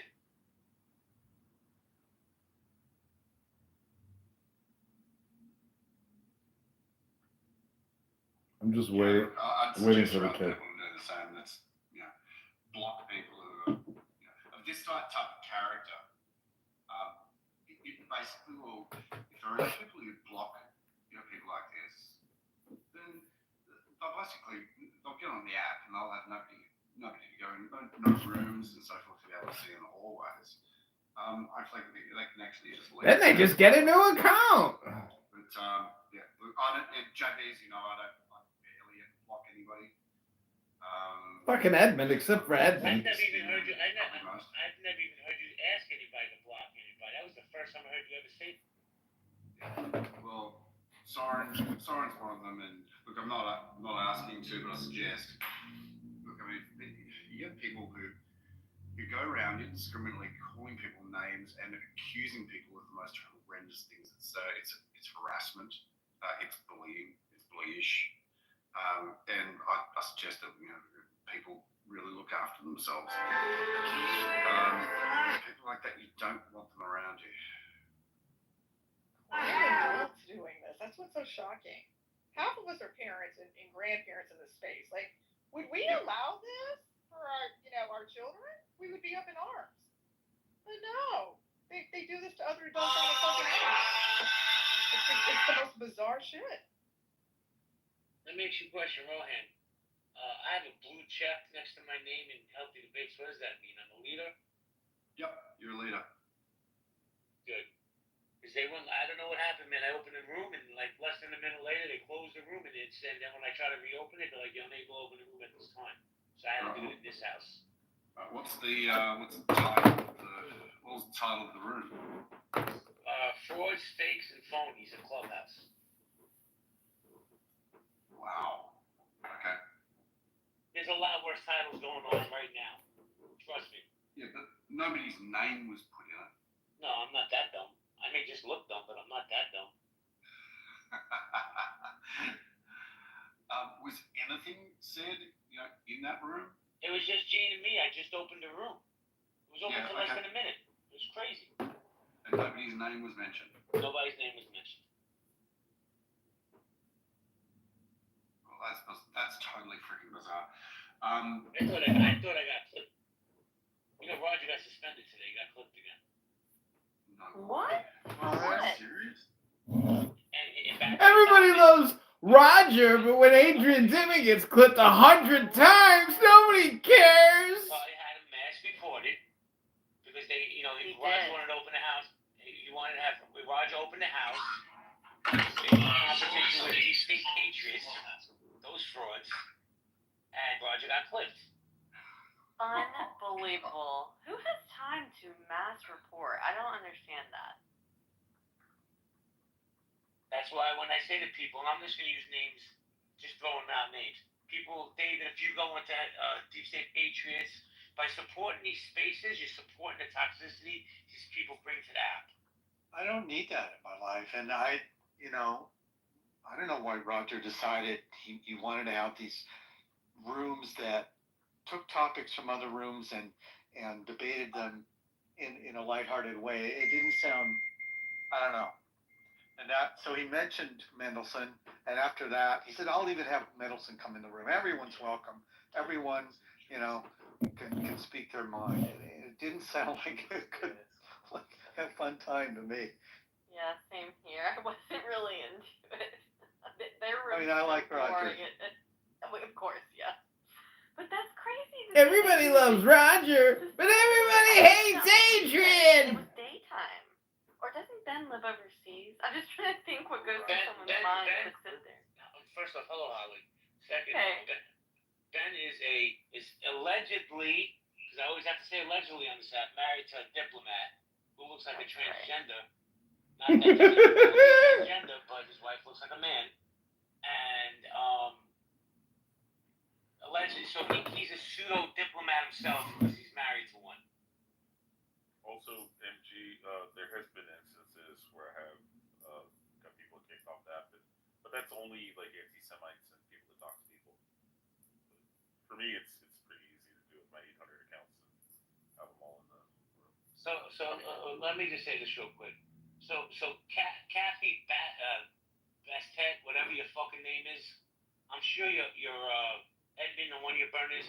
I said this before and I'll say it again. Dude, I don't give a fuck that you live stream. Nobody pays attention to you anyway. You get one person on there. It's probably your fucking split personality watching it. So, okay, it's not you. Meanwhile, you're part of his house. It's just bizarre. The mental illness on this app is way out of control. Somebody's upset. Meanwhile, as soon as I called him out, he fled. He says it's not me, but he leaves. You call me out on some energy, I'm coming up on that stage.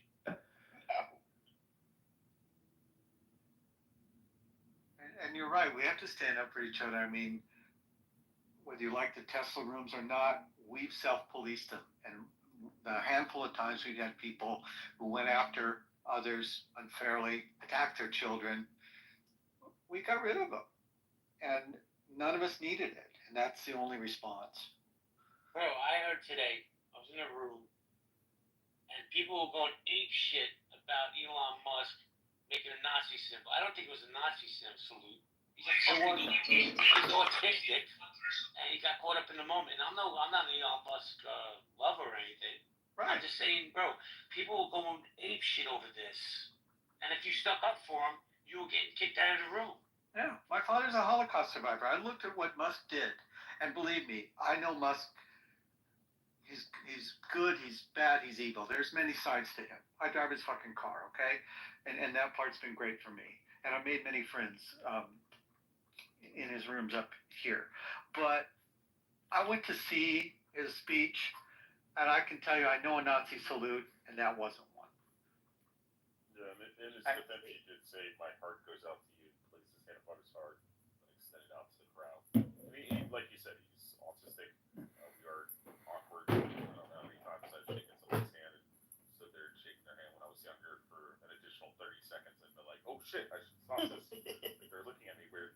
Why do they have this odd look on their face? Like, or like the first time that you find out, because I used to not make eye contact when I was a kid because it makes you feel uncomfortable. And one of the worst things my dad did, well, best and worst things, was to teach me that, to be a man and to be a businessman and all this kind of stuff, you need to look the person in the eye when you're shaking their hand. And, the long gaze and stare for 20 seconds is inappropriate. You make eye contact for a few seconds and then break it off. Well, let me just say this. The best way to have a sense of community is not support these rooms, not support these people, whoever they may be. If you don't go in their spaces, nobody's there to talk to. You don't have fucking rooms anymore. Nobody's going in. Listen, I know Holly for a few years. She's kind of a pain in the ass sometimes, but she's like my little sister, right? But so I have to forgive her because she's harmless. But Holly, you support some of these pieces of shit. You're breathing life into their toxicity. Well, speaking of that, Rich, why do I have you blocked? I think you were being an ass to me in I probably was. Oh yeah, it was a fortune conversation and like women's right to choose and all that. Oh, I don't remember, I but drug you through and said that you were a barrenless womb and all that kind of shit, and you're like, I have kids. And I'm like, yeah. oh yeah, why were you being such a dick, dude? Because I think there's murder. Well, so do I. I don't know why you were coming for me like But that. I think you were Rich, just I'll be leave it alone. Yeah, I'm sorry. Apologize. So I apologize for being mean and rude. Okay, I'll unblock you. To Yoruba, Bawanim, piece of shit. I do know autistic people because I've been medically diagnosed as having Asperger's, so is my father and my oldest son. And yes, people, why it's called a spectrum, are different. So if your nephew or cousin or whoever doesn't have those characteristics or signs or symptoms of autism spectrum disorder, doesn't mean that other people don't. Also, you have low functioning people that sit and dop back and forth and cry and are non-verbal as well. People that are introverted, extroverted, so just stay in your line. MG, you there? Rohan, Yes. you there? I am. I'll be back in 2 minutes. Sorry, I had to use the word dobbing. Reasons why we have such a large immigration problem in California in particular, but that's just me.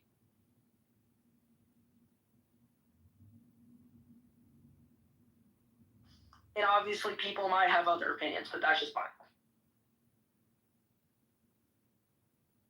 Very high level discussion you're having here, Christian. This is like public radio quality discussion. Yeah. Now I agree. I mean, my mind was blown in a big Randy, way. at his age, I wouldn't have been able to hold court like this when I was at, I can I don't do know it right now. Christian's age. I'm 14. No way. Serious. You're 14. Seriously. Yeah. 14 decades? No. No. One of the first times I met him, I told him I thought he was an old soul. Dude, you're 14 and you tried to shut me down on how long I talked about the mamas and papas. You got a lot of nerve, kid. Well, I mean, a lot of nerve. wasn't trying to shut you down. I let you speak the entire time, man. I mean, I know, but then you had to, sidekick me. Don't man. worry, I'm that sorry. happens to Randy all the time. I don't let 14-year-olds do that shit to me, dude. I'm sorry. Okay.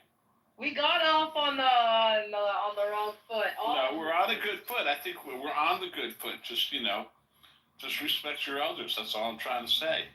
Oh, I do. Trust me, All right. Scott can tell you. All right. Well, I'm older than Scott, so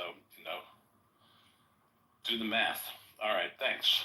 You know your stuff, kid. I'll give you that. Thank you. I appreciate it. Yeah. And I think what happens a lot of times when we're on the topic of immigration is difference between illegal and legal, right? And I think it's very clear in my opinion, but some people don't, and I think I need to define it.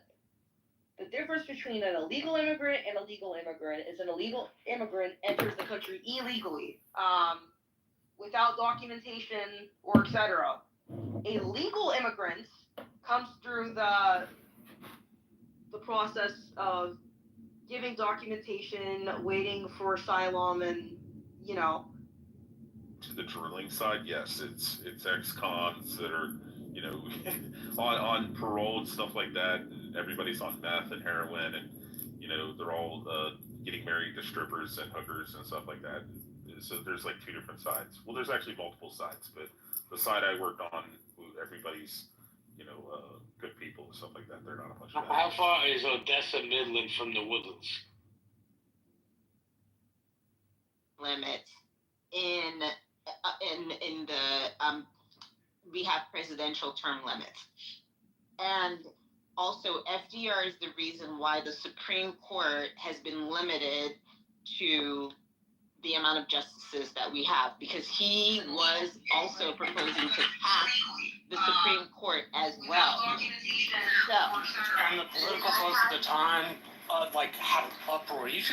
I'll send you some of the newspapers. I've got some newspaper clippings from the time. Has she ran it down? Yeah, man, like, why you coming off the mic? Like, have some decorum with that mic, Marshall. Thank you, guys. But yeah, I mean, I think personally we should take this seriously. I do believe that, honestly, I believe we are going to start hearing, realistically, talks of cessation from the country, of like states like California. All the blue states are going to start talking about cessation. I am so serious about this. I wouldn't just joke around, but I am in circles, whatever, that, and this could be a very real She's in revolutionary circles! The fact is, the blue states control the economy of this country. California, New York, Civil War! Washington, and Oregon control a good amount of capital that flows to the federal government. It is very plausible that these states will withhold their tax dollars if these executive orders, these inflammatory legislative proposals continue, and the rhetoric continues to get worse. I definitely feel that this is a possibility. Gavin Newsom from California, I would definitely watch what he's doing, because he's one of the first governors to actively, love or hate him, he is one of the first governors to actively float jokingly around. He is a performer. Gavin is a performer, but he is not. He has the elites that are behind him that are going to be pushing him towards, I think it's going to be a breaking point. It is going to come down, in terms of the Supreme Court, the supremacy of states' rights versus federal rights. And that is what's going to tear the country apart. And that is what is going to be the beginning of states seceding from the union, so to speak. So that's my thought. Okay. Let me just say this quickly. One second. Let me just say this really quickly. So in order for an amendment to pass, you need 2/3 of both houses, and then a 3/4 majority. So he doesn't have that. So the amendment is not going to pass. Okay? Democrats are not going to go on board with this now. In 2 years, if things, I don't know, if miraculously eggs are free, I don't know, and people just fall in love with Trump, is it possible? Sure, but no. Eggs! Everybody's eating eggs every day, apparently. I'm not saying that none of what you said is possible, but I'm saying an amendment changing the terms is not possible. Okay? Listen, guys, there's a slick way they thinking about doing it, and I'm reading it right now, and it's Black Freedom up here. Whitney, I know Marsha, you're an attorney. I'm reading up on it right now, and Marshall's an attorney. It's letting fans run for president, and if there's win, fans resign and turn it over to Trump. That way Trump would become the president. So it's kind of I'm hitting and missing in the article, but I'm reading up on it right now, and they're saying that the wording of the Constitution is that a person can't be elected, but it's not saying that there's not another way that they could be put in. People, Okay. hold on. People talked about this with Obama. Yeah. Talked about this with Biden having Obama as his vice president, and then something happening to Biden and Obama becoming president. They can't do that currently. We knew that was going to happen with them. If I may, I need to clarify something. Sorry, just some house cleaning. This is simply a resolution, right? I'm reading the resolution. This is a resolution. It's pretty simple. It's a joint resolution. It's proposing, basically 3 terms. It's a very simple read, right? And this document was created January 13th. So this was prior to the inauguration. And we've heard talk of this, but this is simply a resolution. There's a whole bunch of process take place. And it's introduced by this guy. Robert, can we go ahead and read it? Because y'all love cutting off women when they. Actually, you're right, because I was. Fucking A, motherfucker! People cut me off, but I'm going to let them have that, Mr. Courtney. Motherfucker! Some of them be talking for 30 goddamn minutes now. Exactly. Go ahead, Mr. Robert. You got the floor. Thank you. I'll pass it right back to you. Pardon me, sis. You can pass it back to Ahmad. I'm passing it to you. Thank you. Can he not just pause and let her finish for real? No, let him go ahead on April. I agree. At this point, yeah, you can hold that thought, Mr. Robert. Go ahead, speak. The young lady that was speaking. It was me, Mr. We Mars having. I don't even know why we got green beans, because people telling us when we can talk. But this was done by the guy from Tennessee, and it was just done a couple of days ago.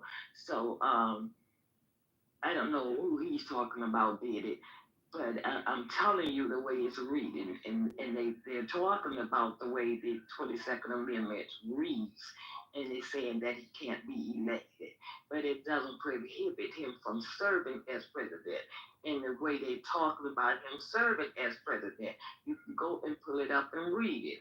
So we could talk about what they tried to do before, but we're dealing with a whole different set of monsters here.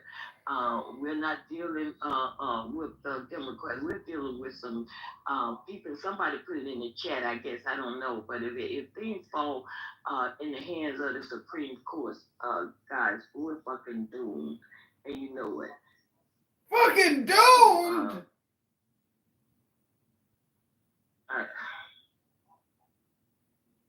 It's an amendment.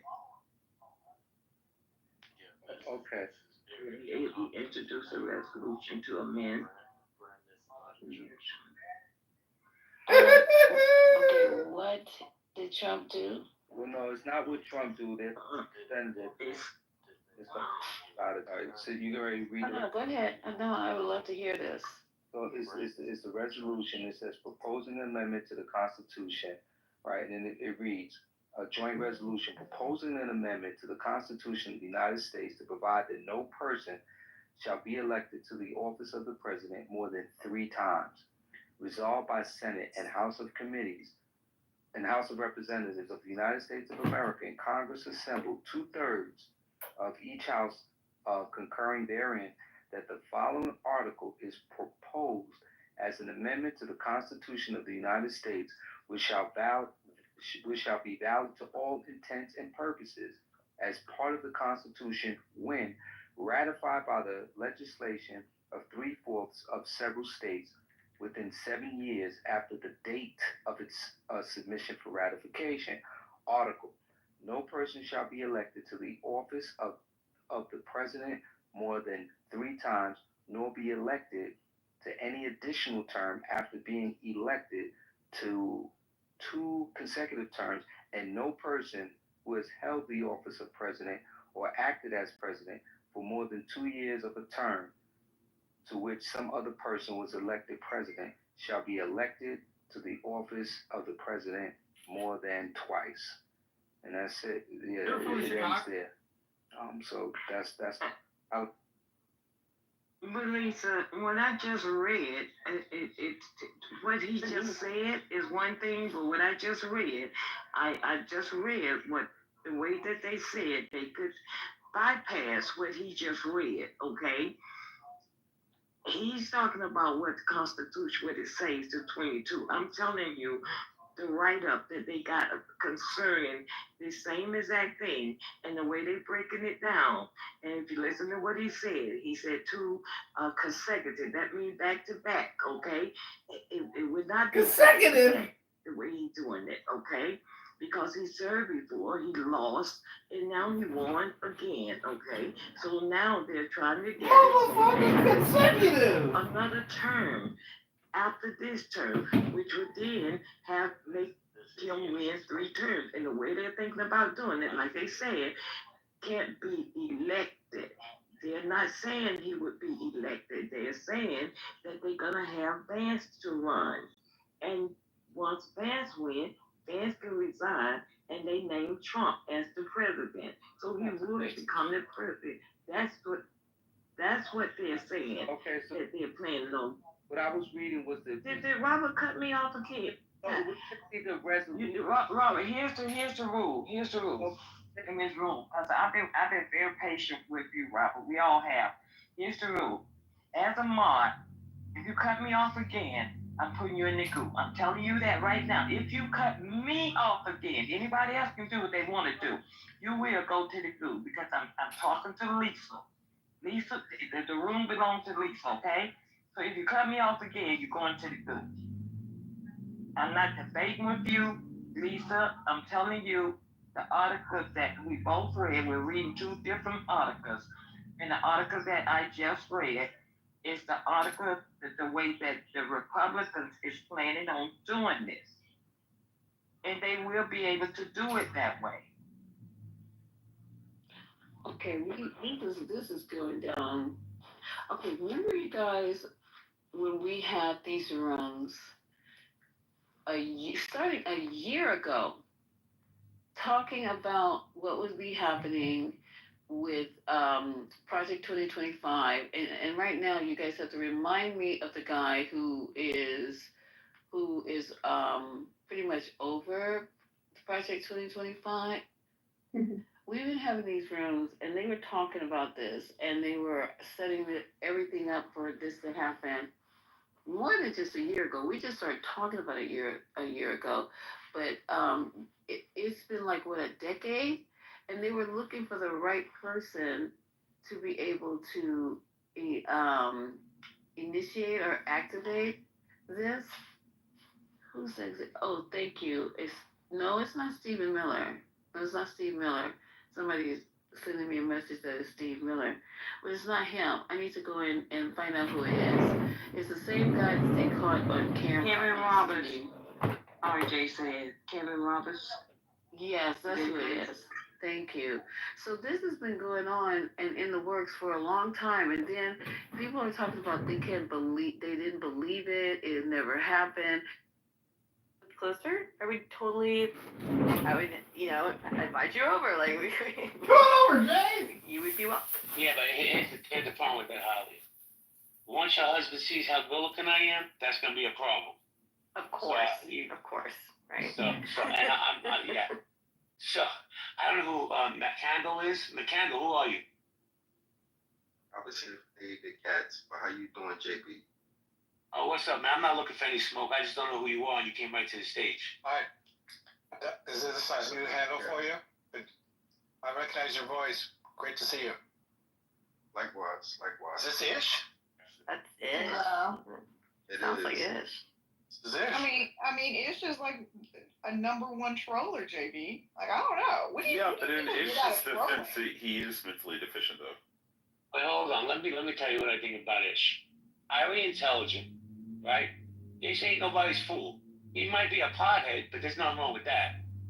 But and Ish has said some vile, reprehensible things on this app. But Ish, I've never heard of Ish going after anybody's offline ever, not one time, MG. And believe me, reports come back to me all the time. That's You know, true. I'm sorry. I said that's true. I guess there's levels to this. Like, I've never witnessed him just be egregious. Well, you have aligned yourself with anti-Semites, so there's that. I think he likes to stir the pot, and he always takes the counterpoint. Always. You can say the sky is blue, he's gonna argue with you. What you're saying is contrarian? Whatever you want to label him, Richie, be my guest. But Ish is a big boy, he can speak for himself. Ish, what's up, man? Long time no speak. I actually can't speak. I'm in the hospital right now. I got a roommate, and he just went through surgery. So I don't want to disturb his sleep.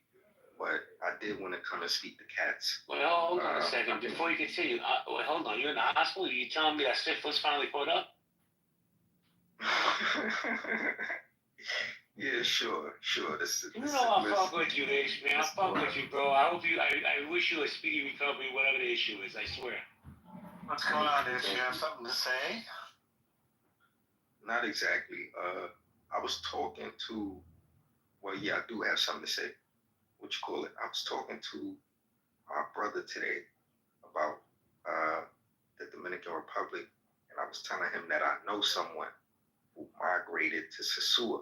I know someone personally, and I wanted you to speak to him at some point. I don't know what point, but he just found. I'll talk to him. Just to be clear, my father migrated from the day he left Germany, escaped concentration camp with 80 other people on a boat on April 12th of 1940.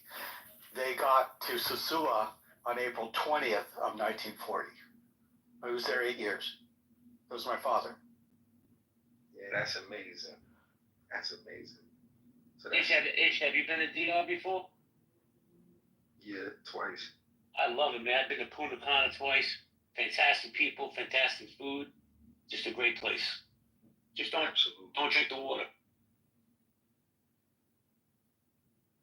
I don't know anything about the water at DR, but I'll take your advice.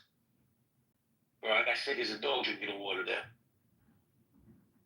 Oh, man. I wasn't even, you know what, bro? I misspoke. I didn't drink the water. I was brushing my teeth with that water. It fucked me up. I'm from brushing teeth. Well, anyway, I'm gonna see if I can get my brother in here, but sure. Shout out to y'all. Oh, thank you. I hope y'all have a great room. I hope you get better. Are you in the hospital for a reason too, or you're visiting? No, I'm in the hospital for a reason. We wish you better health. You don't have to tell us more than you want, but I'm sorry. Nah, fuck that, David. Tell us what happened. What happened to you? I ain't gonna dox you. I don't got time for that. What happened to you, man? You bang your dingling? Yeah, probably gender reassignment surgery. Yo, Ish, are you in the hospital in Brooklyn? I'll come see you tonight. Y'all funny today. I bet you would too. Bro, 100%. What do you want to eat? Because I'm at the hospital. 100% I'm going. What do you want to eat, bro? I'll go down and pick it up for you right now. Tell me. I'm good, JP. I'm good. I appreciate that. You're a smooth criminal. A lot of you not. You're a very smooth criminal. But no. I'm good. What you call it? Yeah. Are you medicated? Are you medicated right now? Nah, not medicated at all. I'm actually typing. I'm not on medication.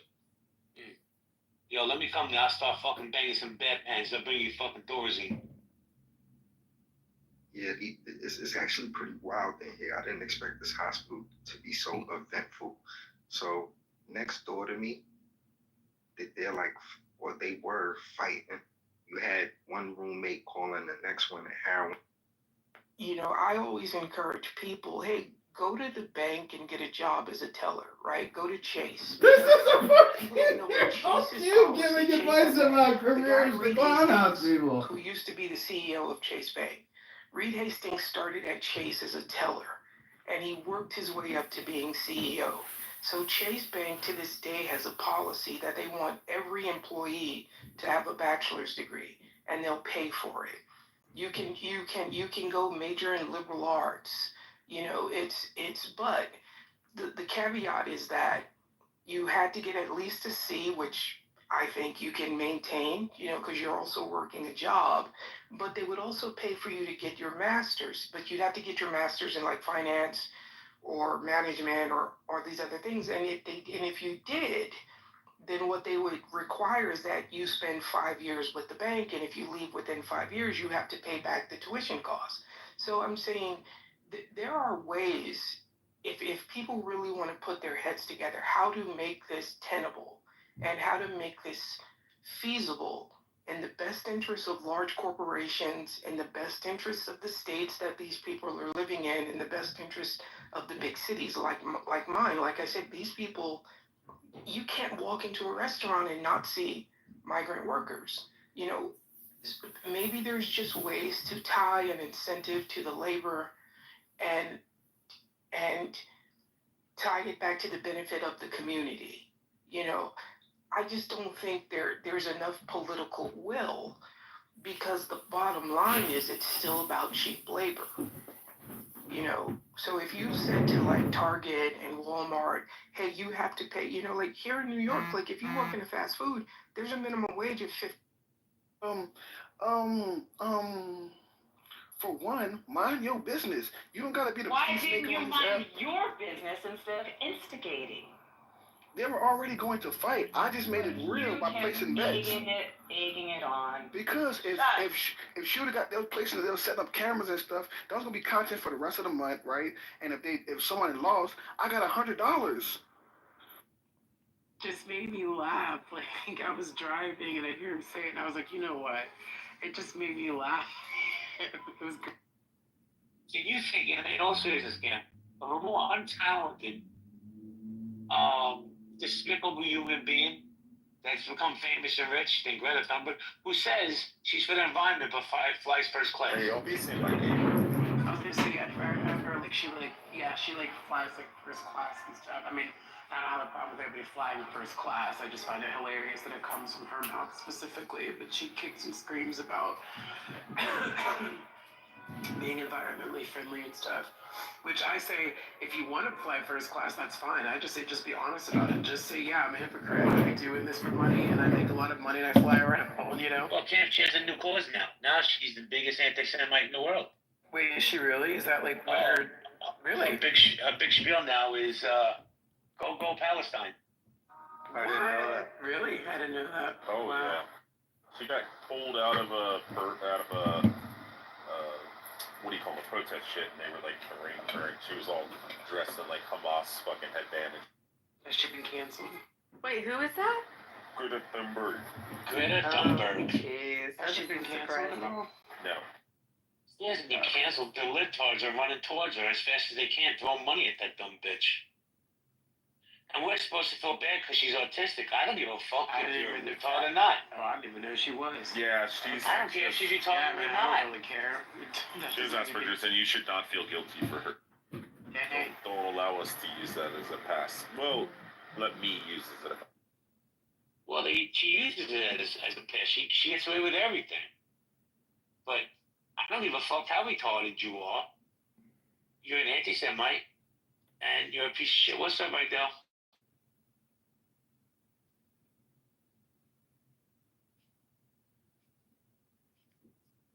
Reset. David, I gotta mute you because I get feedback.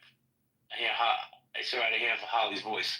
So Idell, a quick reset. We're talking about people who are just not good people, A.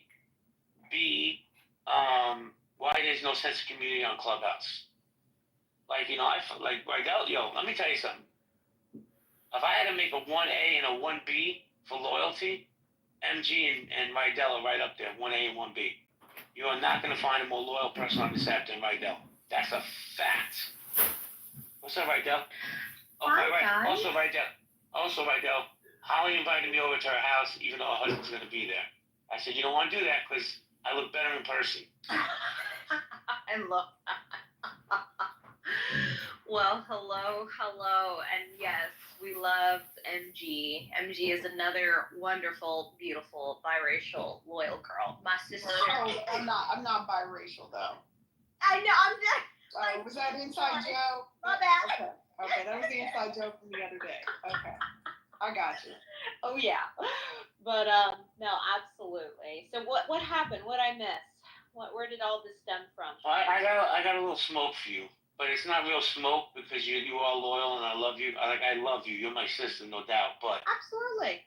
we were talking about why there's a lack of community on Clubhouse, and I said because people support spaces knowing that it's going to be toxicity.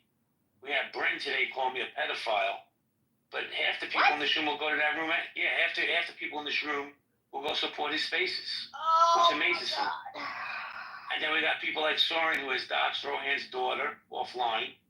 It's Doc's Norm, offline.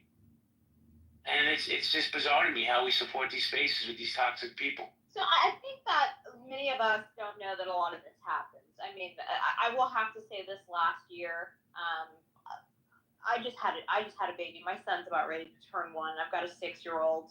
I work full time. My husband works full time. Most of the time it's background noise. I think a lot of us don't really know what's going on because many of us have kind of just gone back into the real world. I mean, this app was big during COVID. I mean, MG knows the drama and the wars we had on this fucking app from 2020. I wanted to be left alone. I kept saying, leave me out of this. Oh, 100%. Folks kept bringing me in. I wanted to do with it. Same here. I mean, I remember being pinged into rooms and that people were warning me about certain people, and I'm like, yo, I'm just a conservative. Put me down. But Jay, I think that there's so much going on this app, like one room to another, that if you're not in like a fixed, like concentrated area, it's not like back in the day. You know what I mean? Like I'm never on the app. I can't even wrap my head around what Brent just said to you. I gotta digest that one. He didn't say it to me because he would never say it to me. He said it in his own room, and I had multiple people reach out to me online saying that he's calling me a pedophile. Oh, did you ask him? I just like. Now imagine if you will, right now, because I've said this before and I'll say it again. I think you're the smartest person on this app, and I mean that only because I know you personally. Yeah. Imagine if you were a circuit court judge, federal judge, saying slanderous, libelous things online. Does that play into his credibility as a judge or take away from his credibility?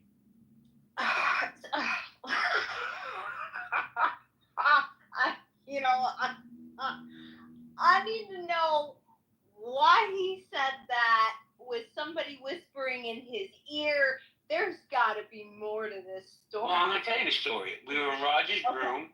I came to the stage. I didn't say a fucking word. And he started attacking me. And what happened was there was somebody in the room under a pseudonym who called him out and said, hey, you said you were part of the IDF, right? And you were an intelligence officer for the IDF. Now, I'm not the smartest guy in the world. I don't pretend to be. But I would think that if you were part of the IDF intelligence division, you'd speak Hebrew. He doesn't speak a word of it. Okay, so I think I'm sorry. I'm laughing because I'm trying to digest all this. Wow. Yeah, I think I think there's a lot of emotion going on. I think All people right, need to Del. think. Del, don't be politician now. Let's keep it real. Because when I first came on this app, Watch this. If he said that all on his own without somebody feeding crap down his throat, that's fucked up. And that's just a fact, especially without there being any proof. I don't know Bren. I've never heard of him spout his credential. Listen, everyone on this app is a Clubhouse millionaire, soda cum laude, private school, private university, working for the government with a TS level 4 security clearance. I have learned this through this app. Very few people like myself who have been doxxed.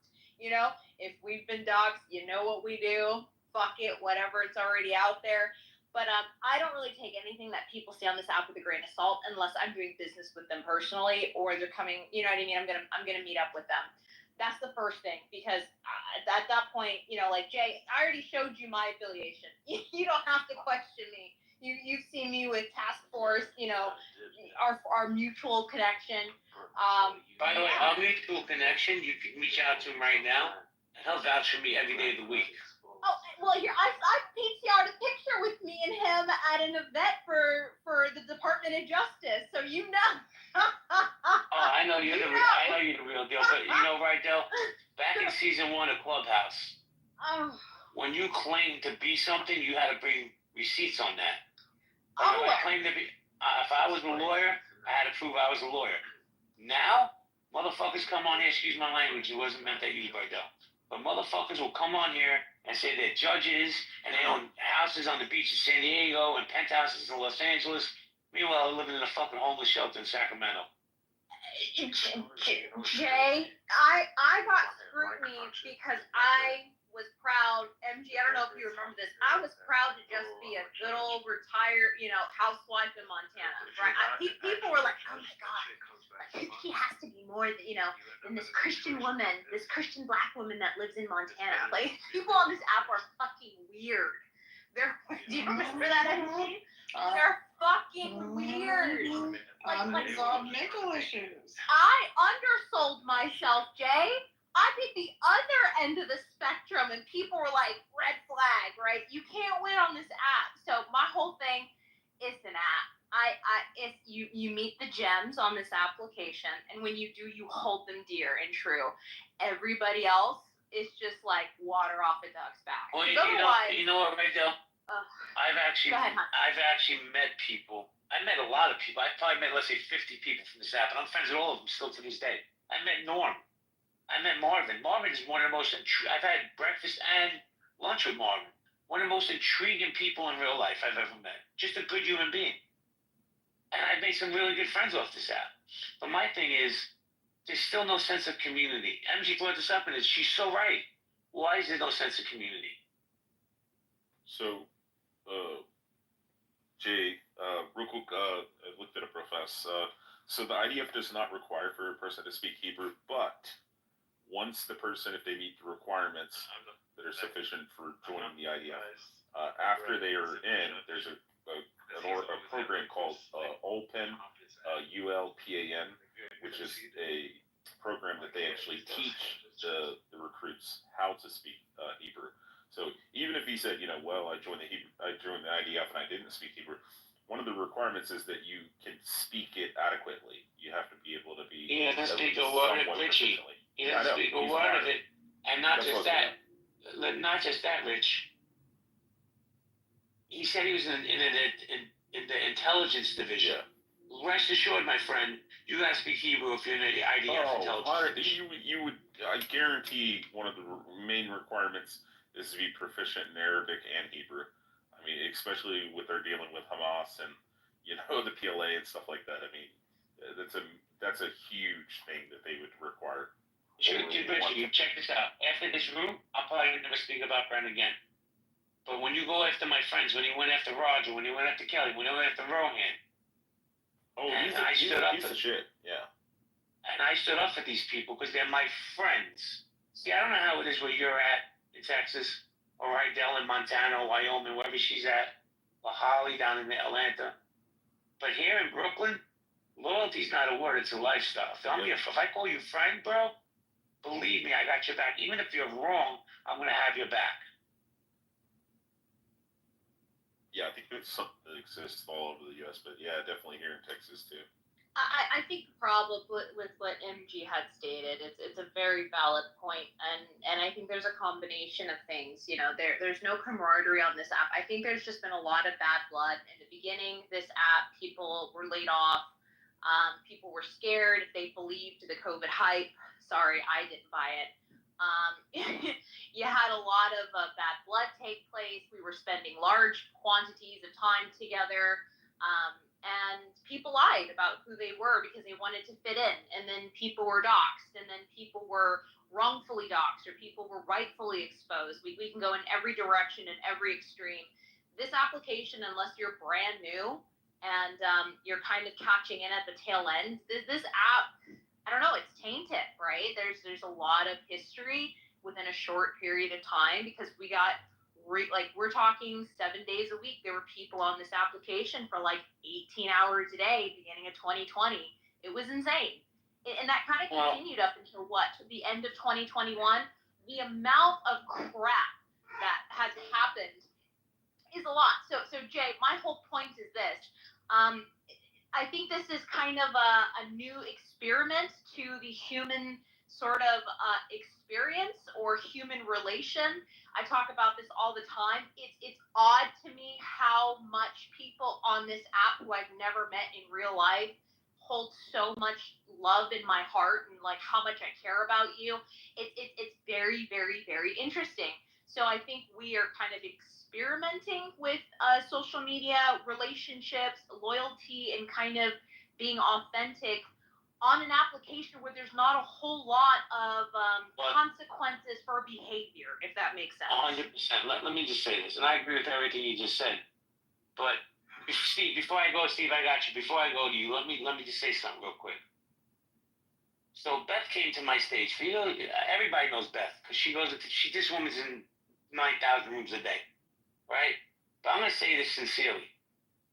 This is one of the nicest human beings you will ever engage with. No questions asked. I've never heard Beth say a bad thing about anybody. She always leads with kindness. And the shit this woman's gotten on this app is beyond my comprehension. I have nothing but love, admiration for Beth, and respect.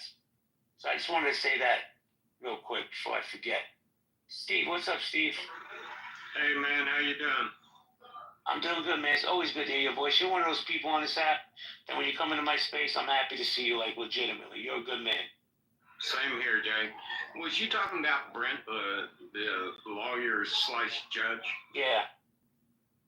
Well, I can tell you what the deal is, Jay. By all means. All right. Well, here's what it is.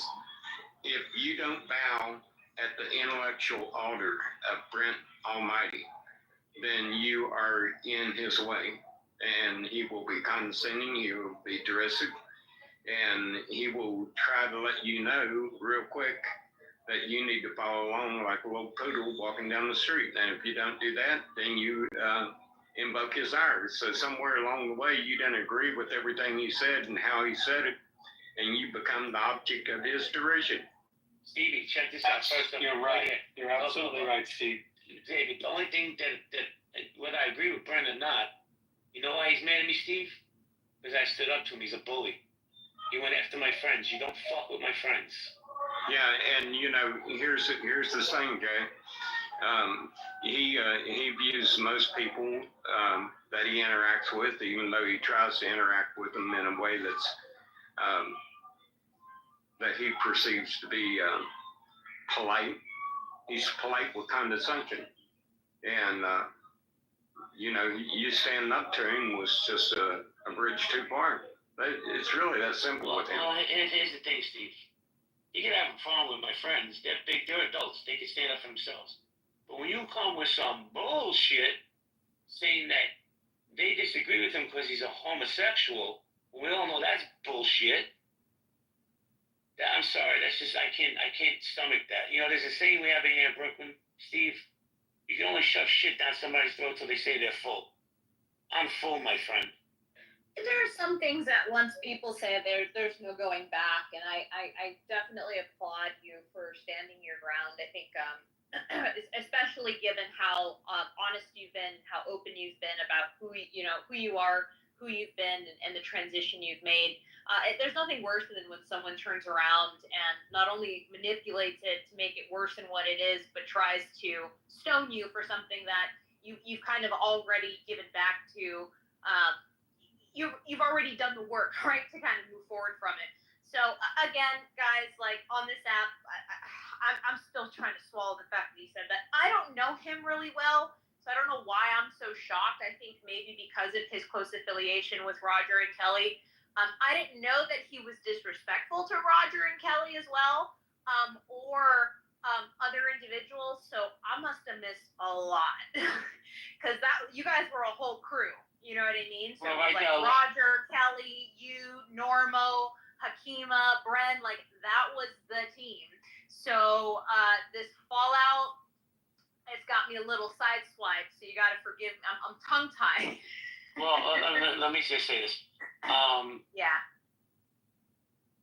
Kelly's a big girl. She's sticking up for herself. Same thing with Roger and all them. But He disrespected. Sorry to interrupt. Just for clarity, he disrespected Kelly and Roger.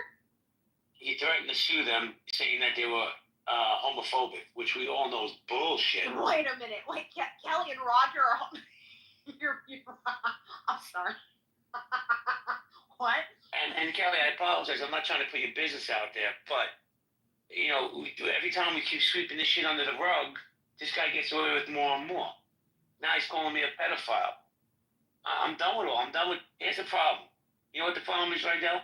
People like you, people like Beth, people like Dizzy Holly, who are forgiven, and just be like, all right, it's over, it's done, let's move on. Let's see who, but fuck that. Because when you keep giving them an inch, they take a foot. I'm still laughing at Roger and Kelly being homophobic. That's fucking crazy. The nice part, yeah, I will say I'm very forgiving. I've forgiven people who I probably shouldn't. I don't have the capacity to be mean. Or I don't know. I'm so into my real world and off of this application that I'm just like, okay, you're a face, you're a person. We can be cohesive, right? I can sit in a room with you. I don't need to bang it out with you. If you cross me while on the stage, though, I'll crash the fuck out and I'll remove you. Very few times do I get out of my skin. But what they said to you, now that's another level, right? So I completely understand where you're at. I think that's absolutely disgusting. I'm really sick of people actually throwing that terminology around. And to my understanding, to make such a statement like that while being a federal court judge, I don't think that's a smart idea given the fact that this is a social media app. There could possibly be consequences to things like that. So I personally, if I was a federal judge, I don't think I would actually be on this app. I'm gonna be honest with you because he's here under a pseudonym. I understand, but I'm pretty sure Bren lost his mind because he was doxxed. I met Bren when the whole doxing thing had transpired, and he was like livid and freaking out. Right? So he's not under a pseudonym, right? Depending on who you are and who you know, people know who he is. And there are people who I'm aligned with who have claimed that the credentials are completely full of shit. There are people that I know who claim that they're not full of shit. I just don't have the time, nor do I care to actually look into this. I'm not going to, because in my opinion, that's fucking weird. Rydell, let me just cut you. You don't even mute up. Let me just cut you off for a second. Yeah. I know people that met him in real life and said he's full of shit. Okay, and there you go, right? And so and that's my point, because I can't swallow a federal court judge making a statement like that. That doesn't compute with me. That would be that doesn't add up. So, yeah. Let me say hello to Beth real quick. Hey, Beth. Bethy. Well, I guess she's not there. It's not just him right now. This that went down. Sorry. What's going on? I'm just hopping in, watching a movie, chilling out. It's cold here in Florida. How do you, with all the shit you went through on this app, leave with love every day? How do you do that? I'm trying to figure myself out. Mm-hmm. Like I've said many times, Jay, to people, you know what? Say whatever you want, do whatever you want, but until you pay my bills, you're probably not going to affect me. I've made really great friends on this app, and a lot I've met in person, a lot I've done business with, and you know, I think it is. I didn't look at my screen to see who was speaking, but it is like a science experiment, right? It's a social audio experience. How are people going to react? What level can we get them to? And where is it going to go? And I'm just going to say, Jay, you know, I have had rooms opened about me because I told people many years ago on this app, please, you are going to lose your job. You have no clue who is sitting in the audience. Just stop. Don't go that route. You're going to lose endorsements. I would never hire you. And people didn't like it when I said that. But guess what? They came back around, and I'm working very closely with somebody that totally was like, you were right. I said, well, I don't need to be right. I just see what I see in front of me, Jay. And when I see things in front of me, I can either be nice or I can just be quiet and move on. But back to you. Thank you, Beth. Question I have is, I don't think this community. I mean, I have friends on here that I consider part of my circle, but there's not an overlapping feel in the community. But also, why is there no accountability? There's no fucking accountability at all. You can say the most egregious, vile things about somebody, about their families, and 5 minutes later, you're in their space supporting them. Why? Why is there no accountability? See, now that again, so we're back onto it's selective outrage, right? I've heard the justification before.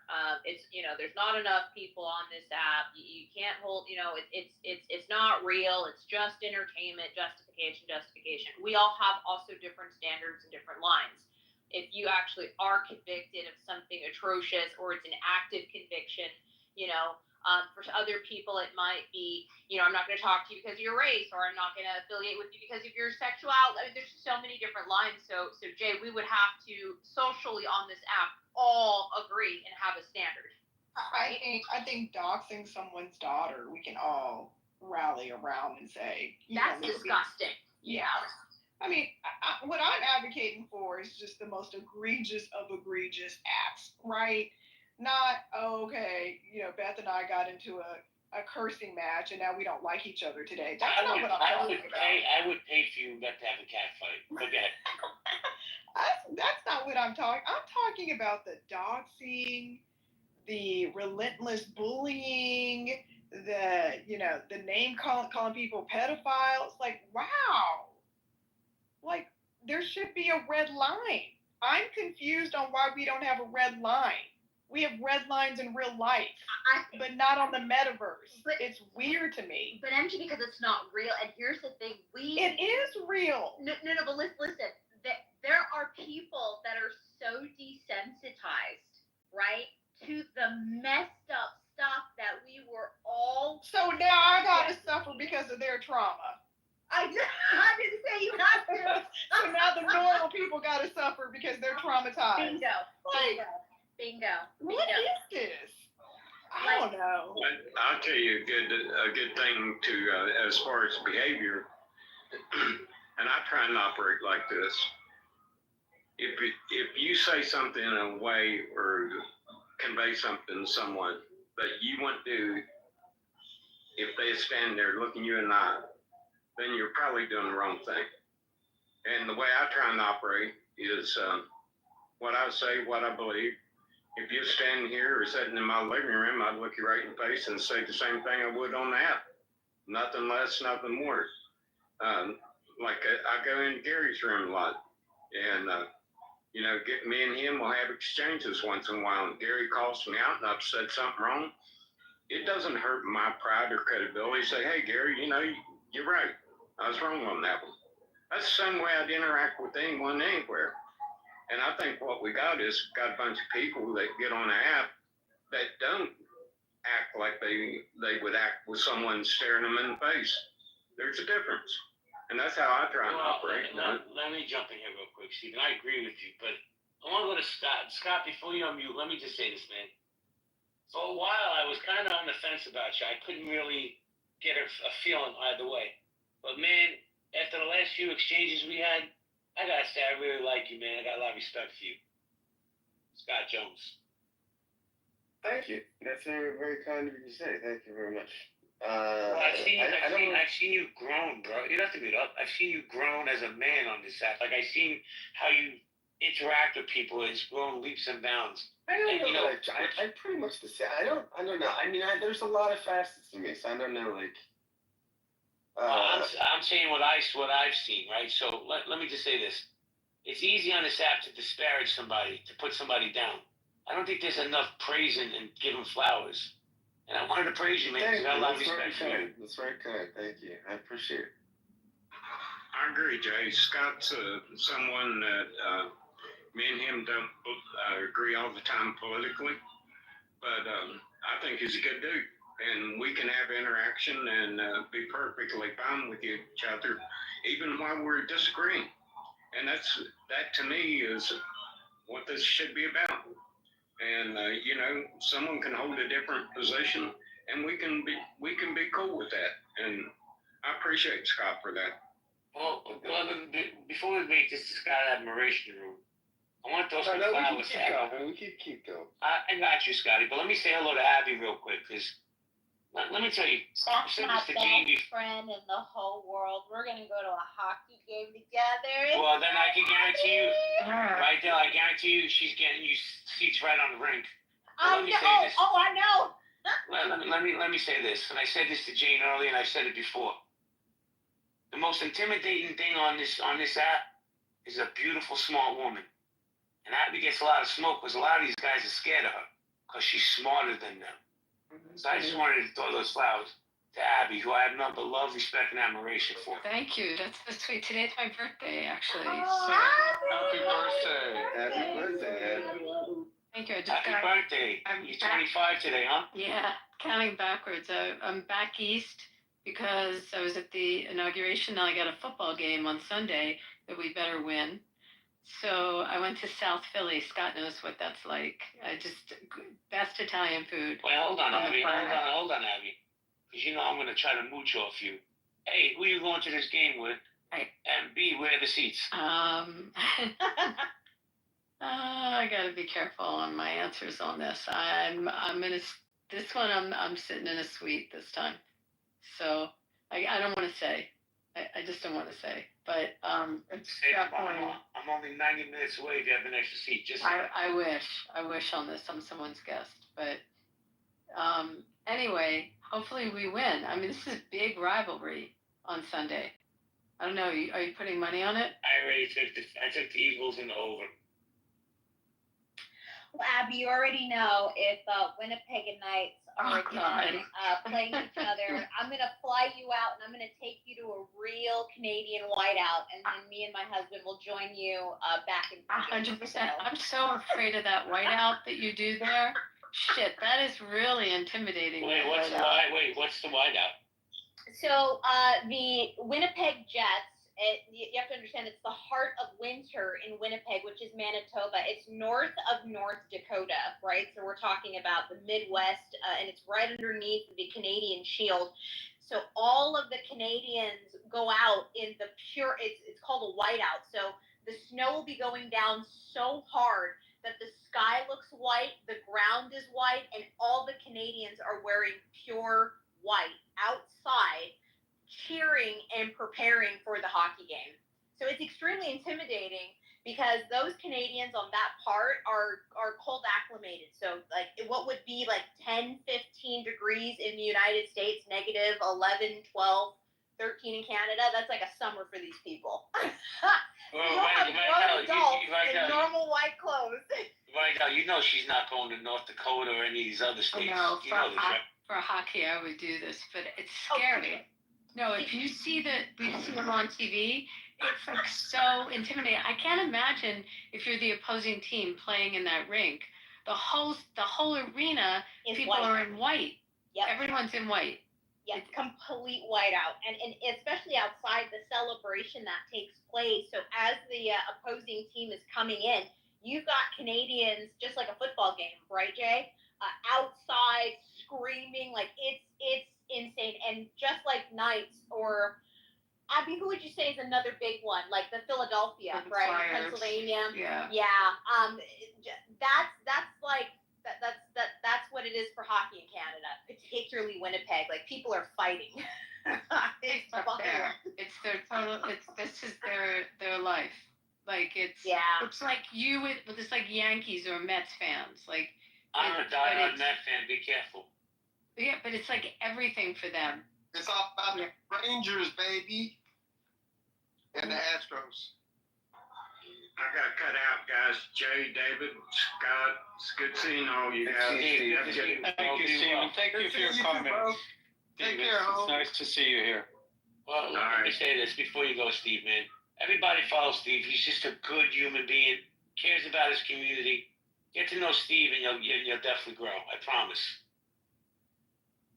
Well, thanks, Jay. There's a lot of good people on here, and like I say, I've met a lot of people that I don't agree with politically, but they're good people.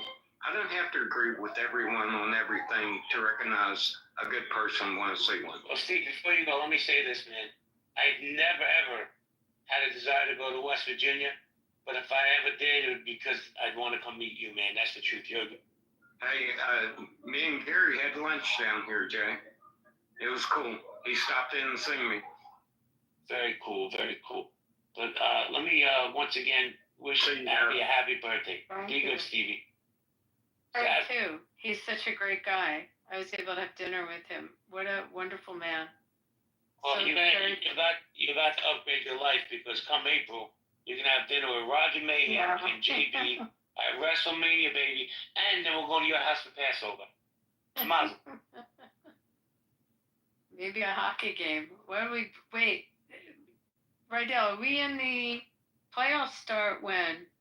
Like probably mid-April? Mid-April, yep. Mid-April, yeah. We'll be in the playoffs. Oh, absolutely. Yeah, so our two teams, so you can get context on what she and I have been going through. Our two teams are back and forth with first place in the whole league. Yeah. So I think we've lost a few. Well, my team sucks. I'm a Ranger. Okay, right now. I was just saying, I'm a Ranger fan. Well, Abby, when you and I made that bet, here's the issue with the Jets. We had the first half, right, of the entire NHL at home.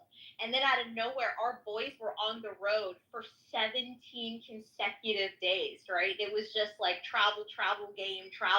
So we were just getting our asses handed to us. But now I think the Knights are in that situation, right? So it's a balancing act. It's a balancing act. Yeah. Well, before we continue on this hockey, let me say hello to Rena. Yo, Rena, man, your PTR, you look amazing. Just saying.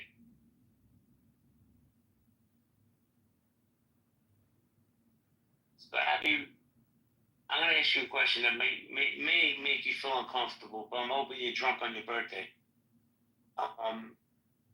There's in my opinion, a fake judge on this app. Could a federal judge come on this app and call somebody a pedophile? You know exactly who he's talking about. Yes, I do. So I'm only gonna, I could put it in the chat if you'd like, but if you're a federal judge, you cannot be on social media. End of story. It's a violation of it. It's an ethical violation. Is this considered social media though? Yes. Yes. I can put it if you'd like the rules for the bench in the chat. Next time, you cannot be on social media. It's your birthday. I don't want you doing any research. It's okay. That one's an easy one to find. But you can also look at the ABA. It's easy research. So that's the answer. And impersonating a federal position is also illegal. I'm just gonna throw that out there. Yeah, I wouldn't be doing that. Well, thank you, ladies. I'm gonna ask Scott Jones a question. Scott Jones, are you there? Yeah, I'm here. Scotty, what's the name of your podcast so we can all listen to you, man? I have two. One is called Give and Take, and the other is called New Persuasive Words. I can put links in the chat. That'd be great, man. Let's also support Scott, his new mission in his podcasting career. I think he's gonna do amazing things. Miss Shirley, how you doing, Miss Shirley? Long time no speak.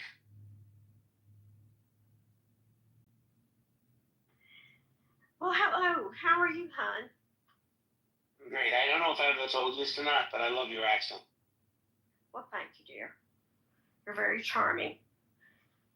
I don't know about that, but I meant what I said. You know, Shirley, you could change your picture and change your name. I'd still know it's you just by your accent.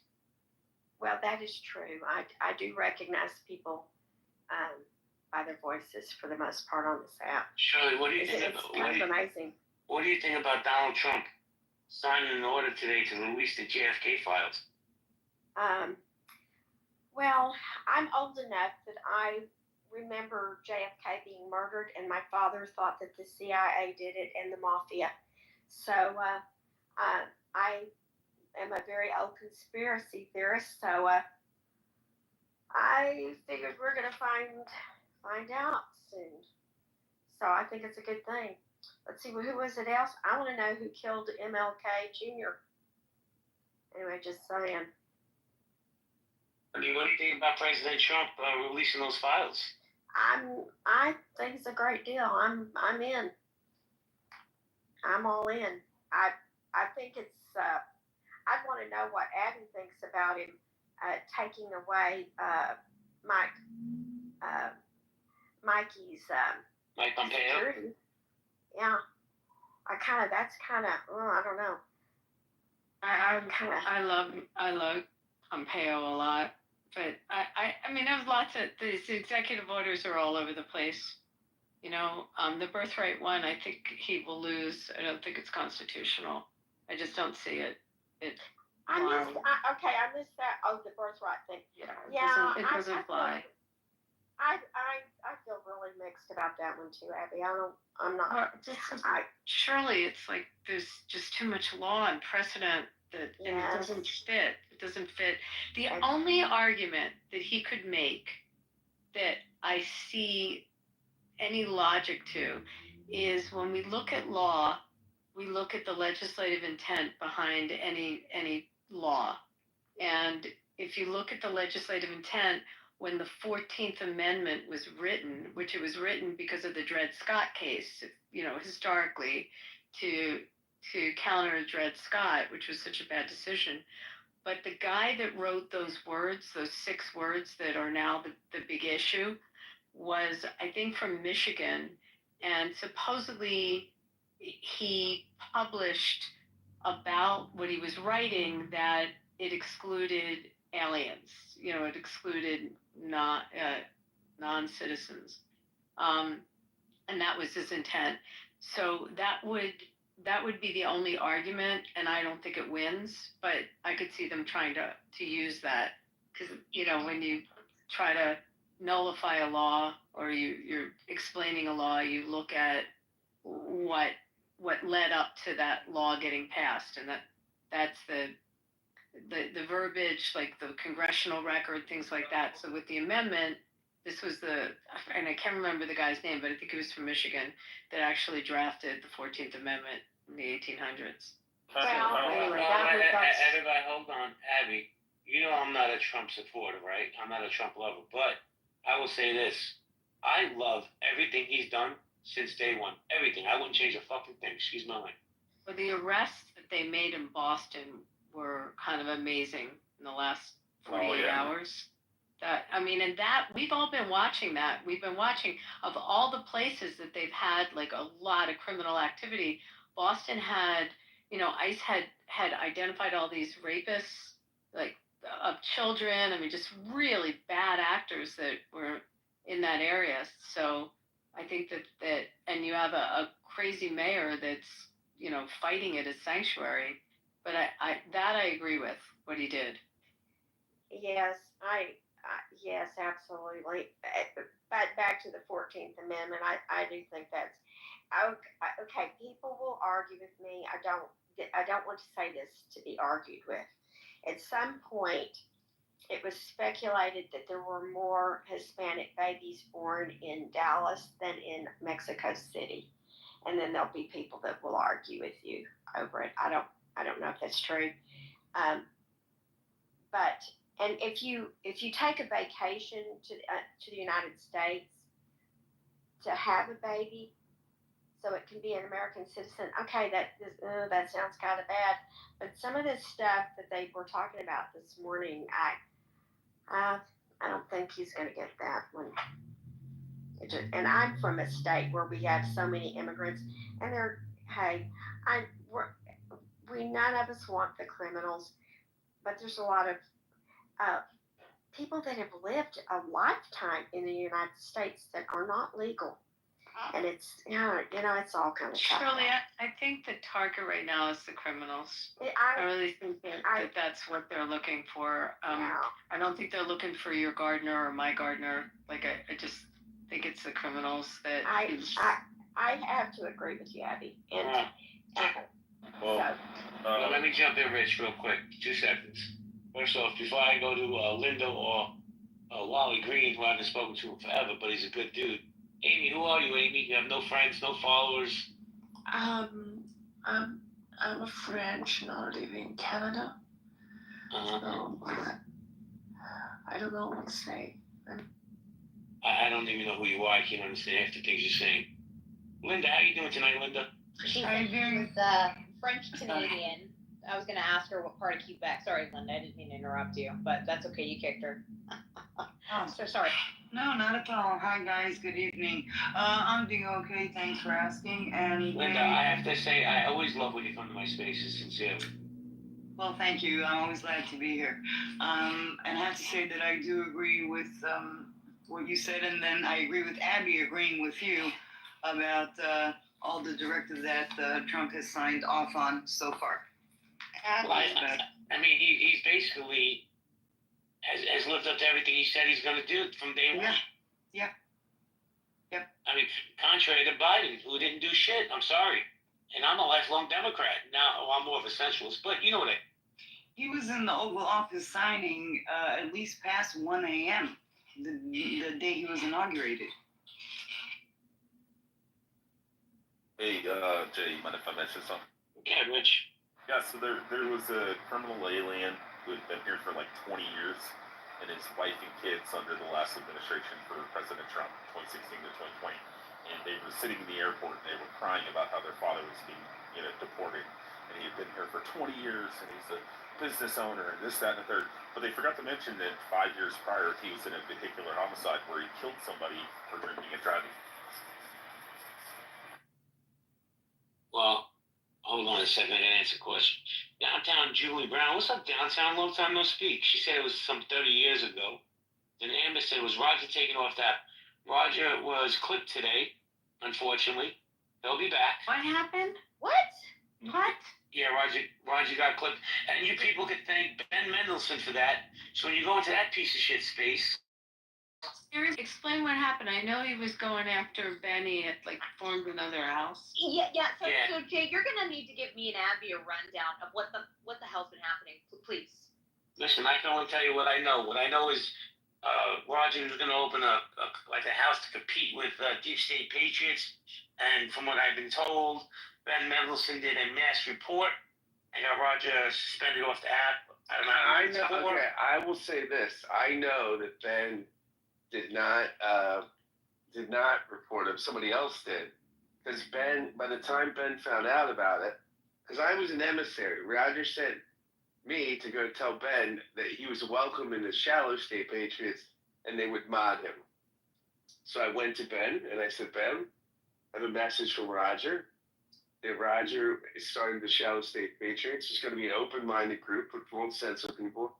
He'd like you to be a moderator. And then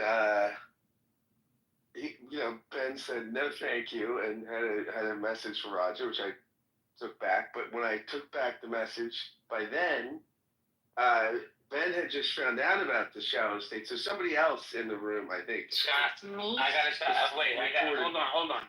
Scotty, I say this respectfully. I don't know if you've been doing Clubhouse long enough, but I know you've been on for a minute. Ben Mendelsohn's a habitual liar. I don't believe anything he fucking says. If he's saying somebody else said it, he's a liar. Okay? He's a piece of shit. And you're not allowed, if you have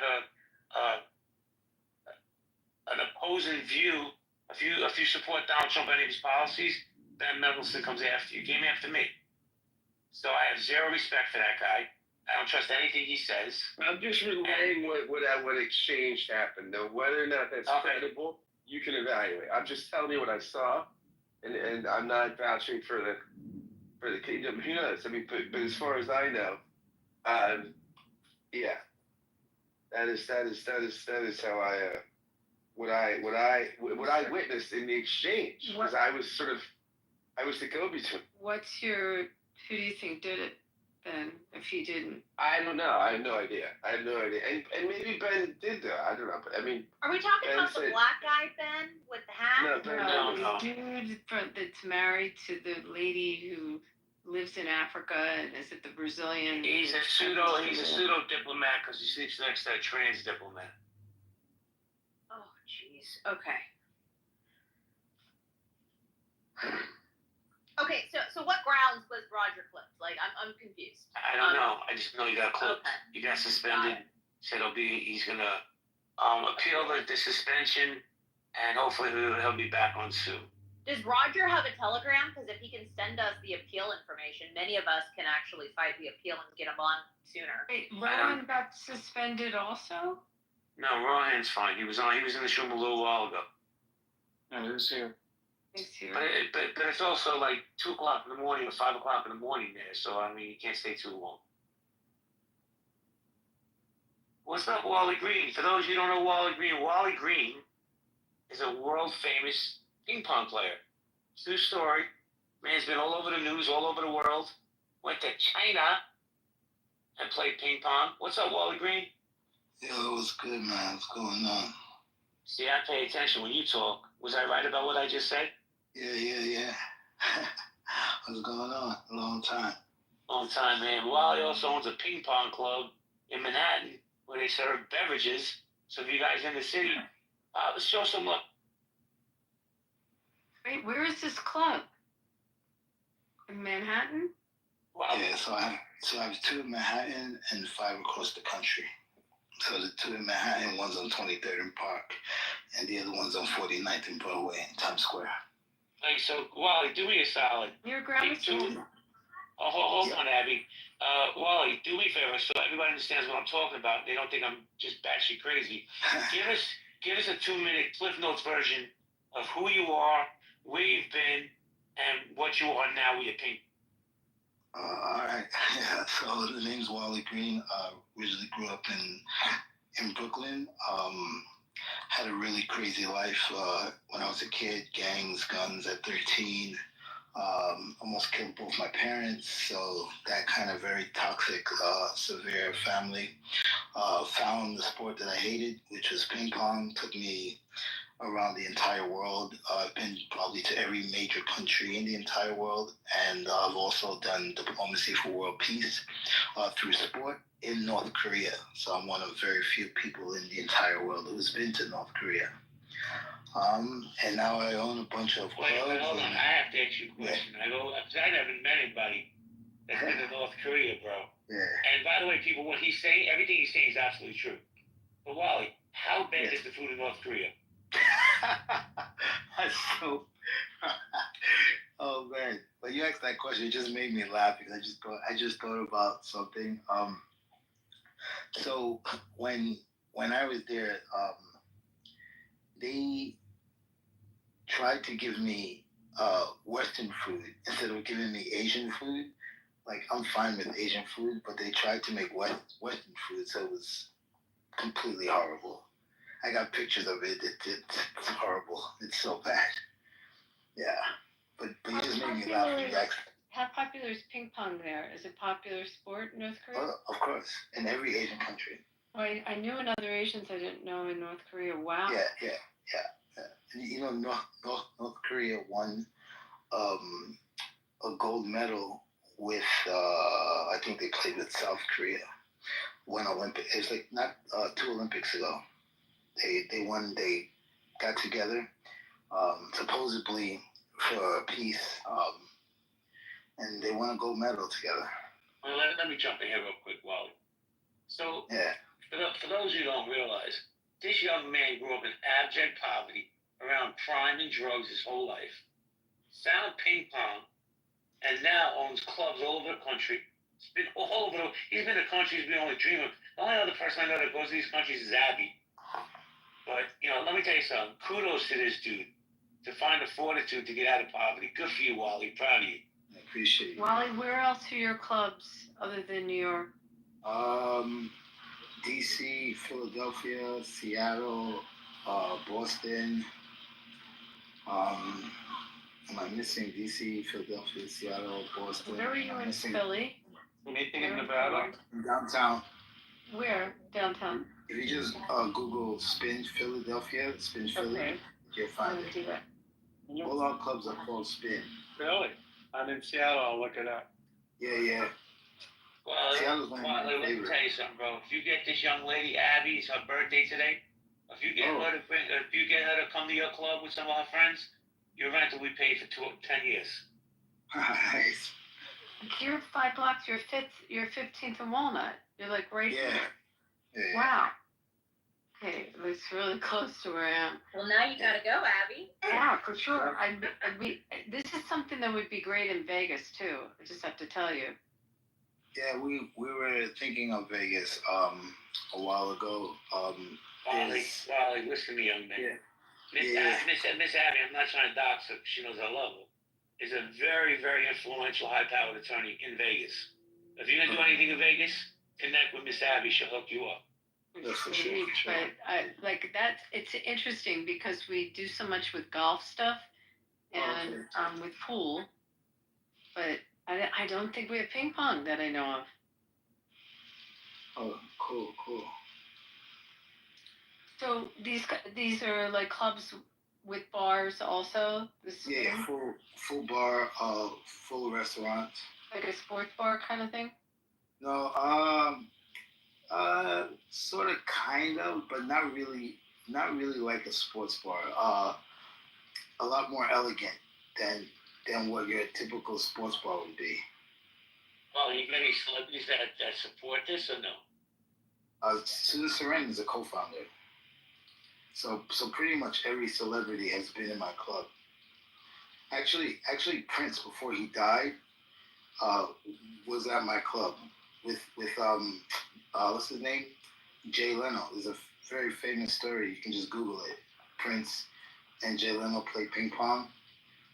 That's at my club. Your next pick, Susan Sarandon, who'd we, JB? Say again?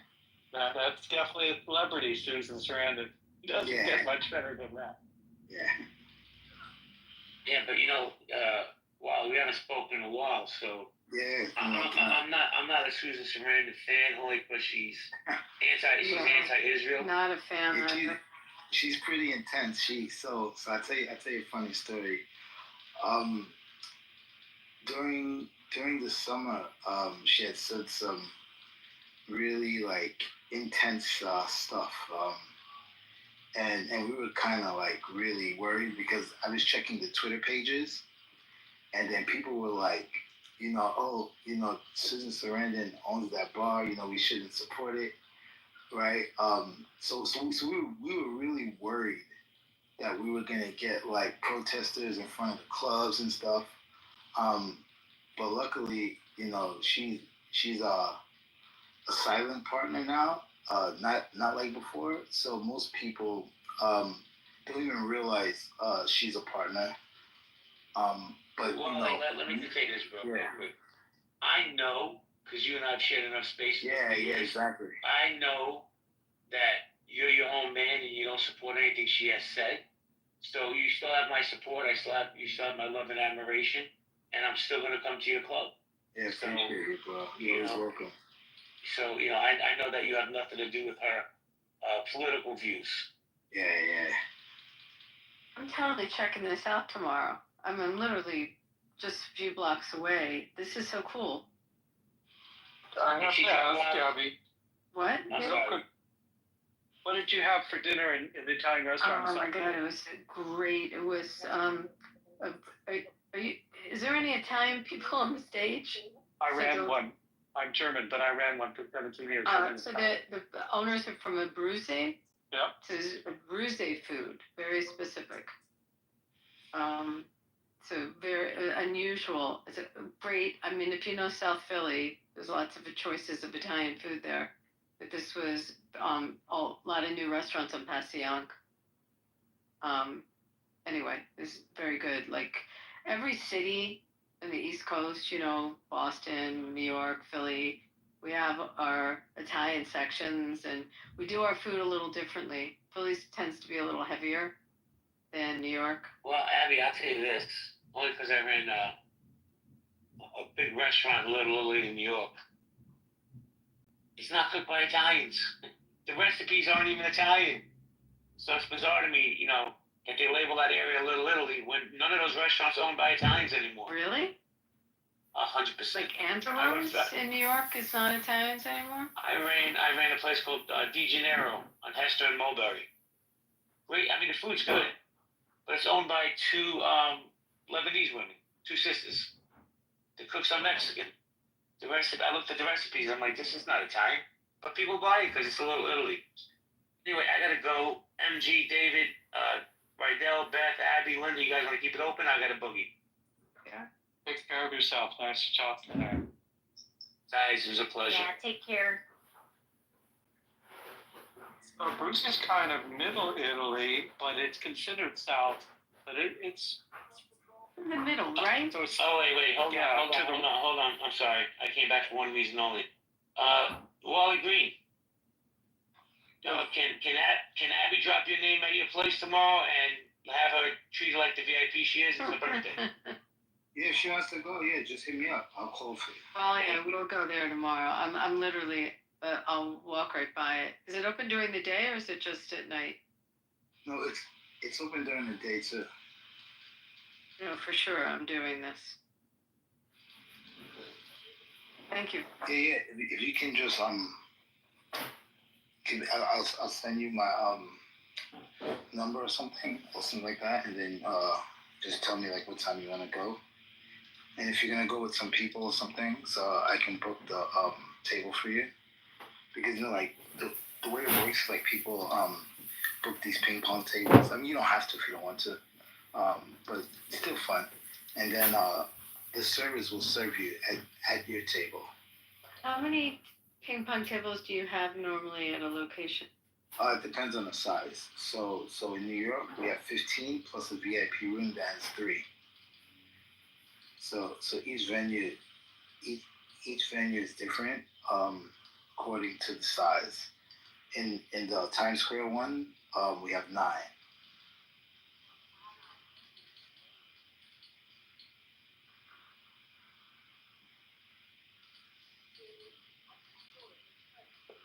I'm excited to see this. I'm just a shitty ping pong player. Guys, anyone on stage play ping pong?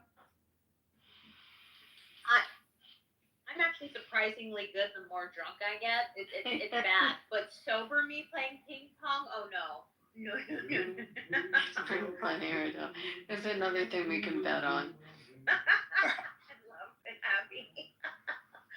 I'm so serious though. It's Jeff and I, we were just sitting here, we were just like, you know what? Like, we need to leave the cold. As much as we love the cold, don't get me wrong, love. We're both looking for a little bit of sun.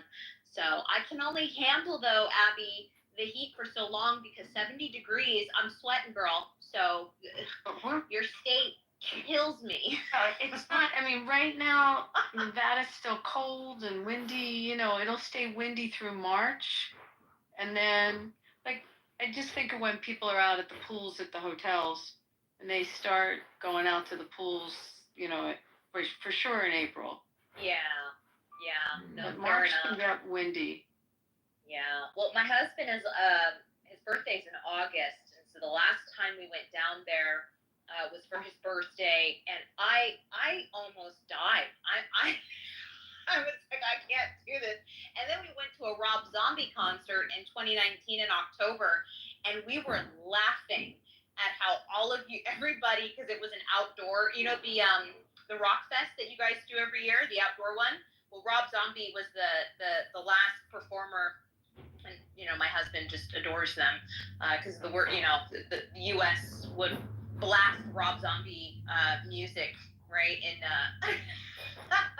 in Iraq and Iran, right, just to be bad. But anyways, yeah, everyone was wearing sweaters and pants, and I was practically sweating in skinny jeans and a tank top. It was brutal. August is like, it's the problem with August. July is usually the hottest, but August you get the humidity, you know, because it's when the monsoons will start. So it's hot and you can get like a little humidity. It's bad time. I can't do it. Yeah, just yeah. June, July, August, what, September is your guys' just sort of heat, like, let's see, what, 90 and above? Well, June, it hit 117, it hit 120, I think, this year in June. Yeah. June, July, and August, but September is beautiful, usually. Yeah. But that's like 100 is nice weather for us. Like in the 90s, 95 to 100 is nice. You hear yourself. It's a dry heat. It's really, I know it sounds crazy. Like mid 90s is a nice day in Vegas. David, let me give you an idea. It's a desert. It cools off in months. David, I'm from Boulder, honey.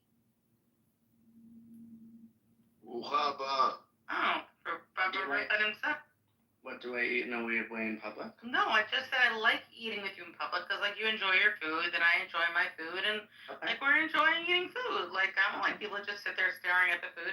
Restaurant food's expensive. You gotta leave. Yeah. That they could do this like mind melding shit, you know, and we just had no like, you know, this is impossible to explain that like in physical or natural terms, you know. That's how we give some pretty good credence, I think. At least to naturalism being false, you know, at least it.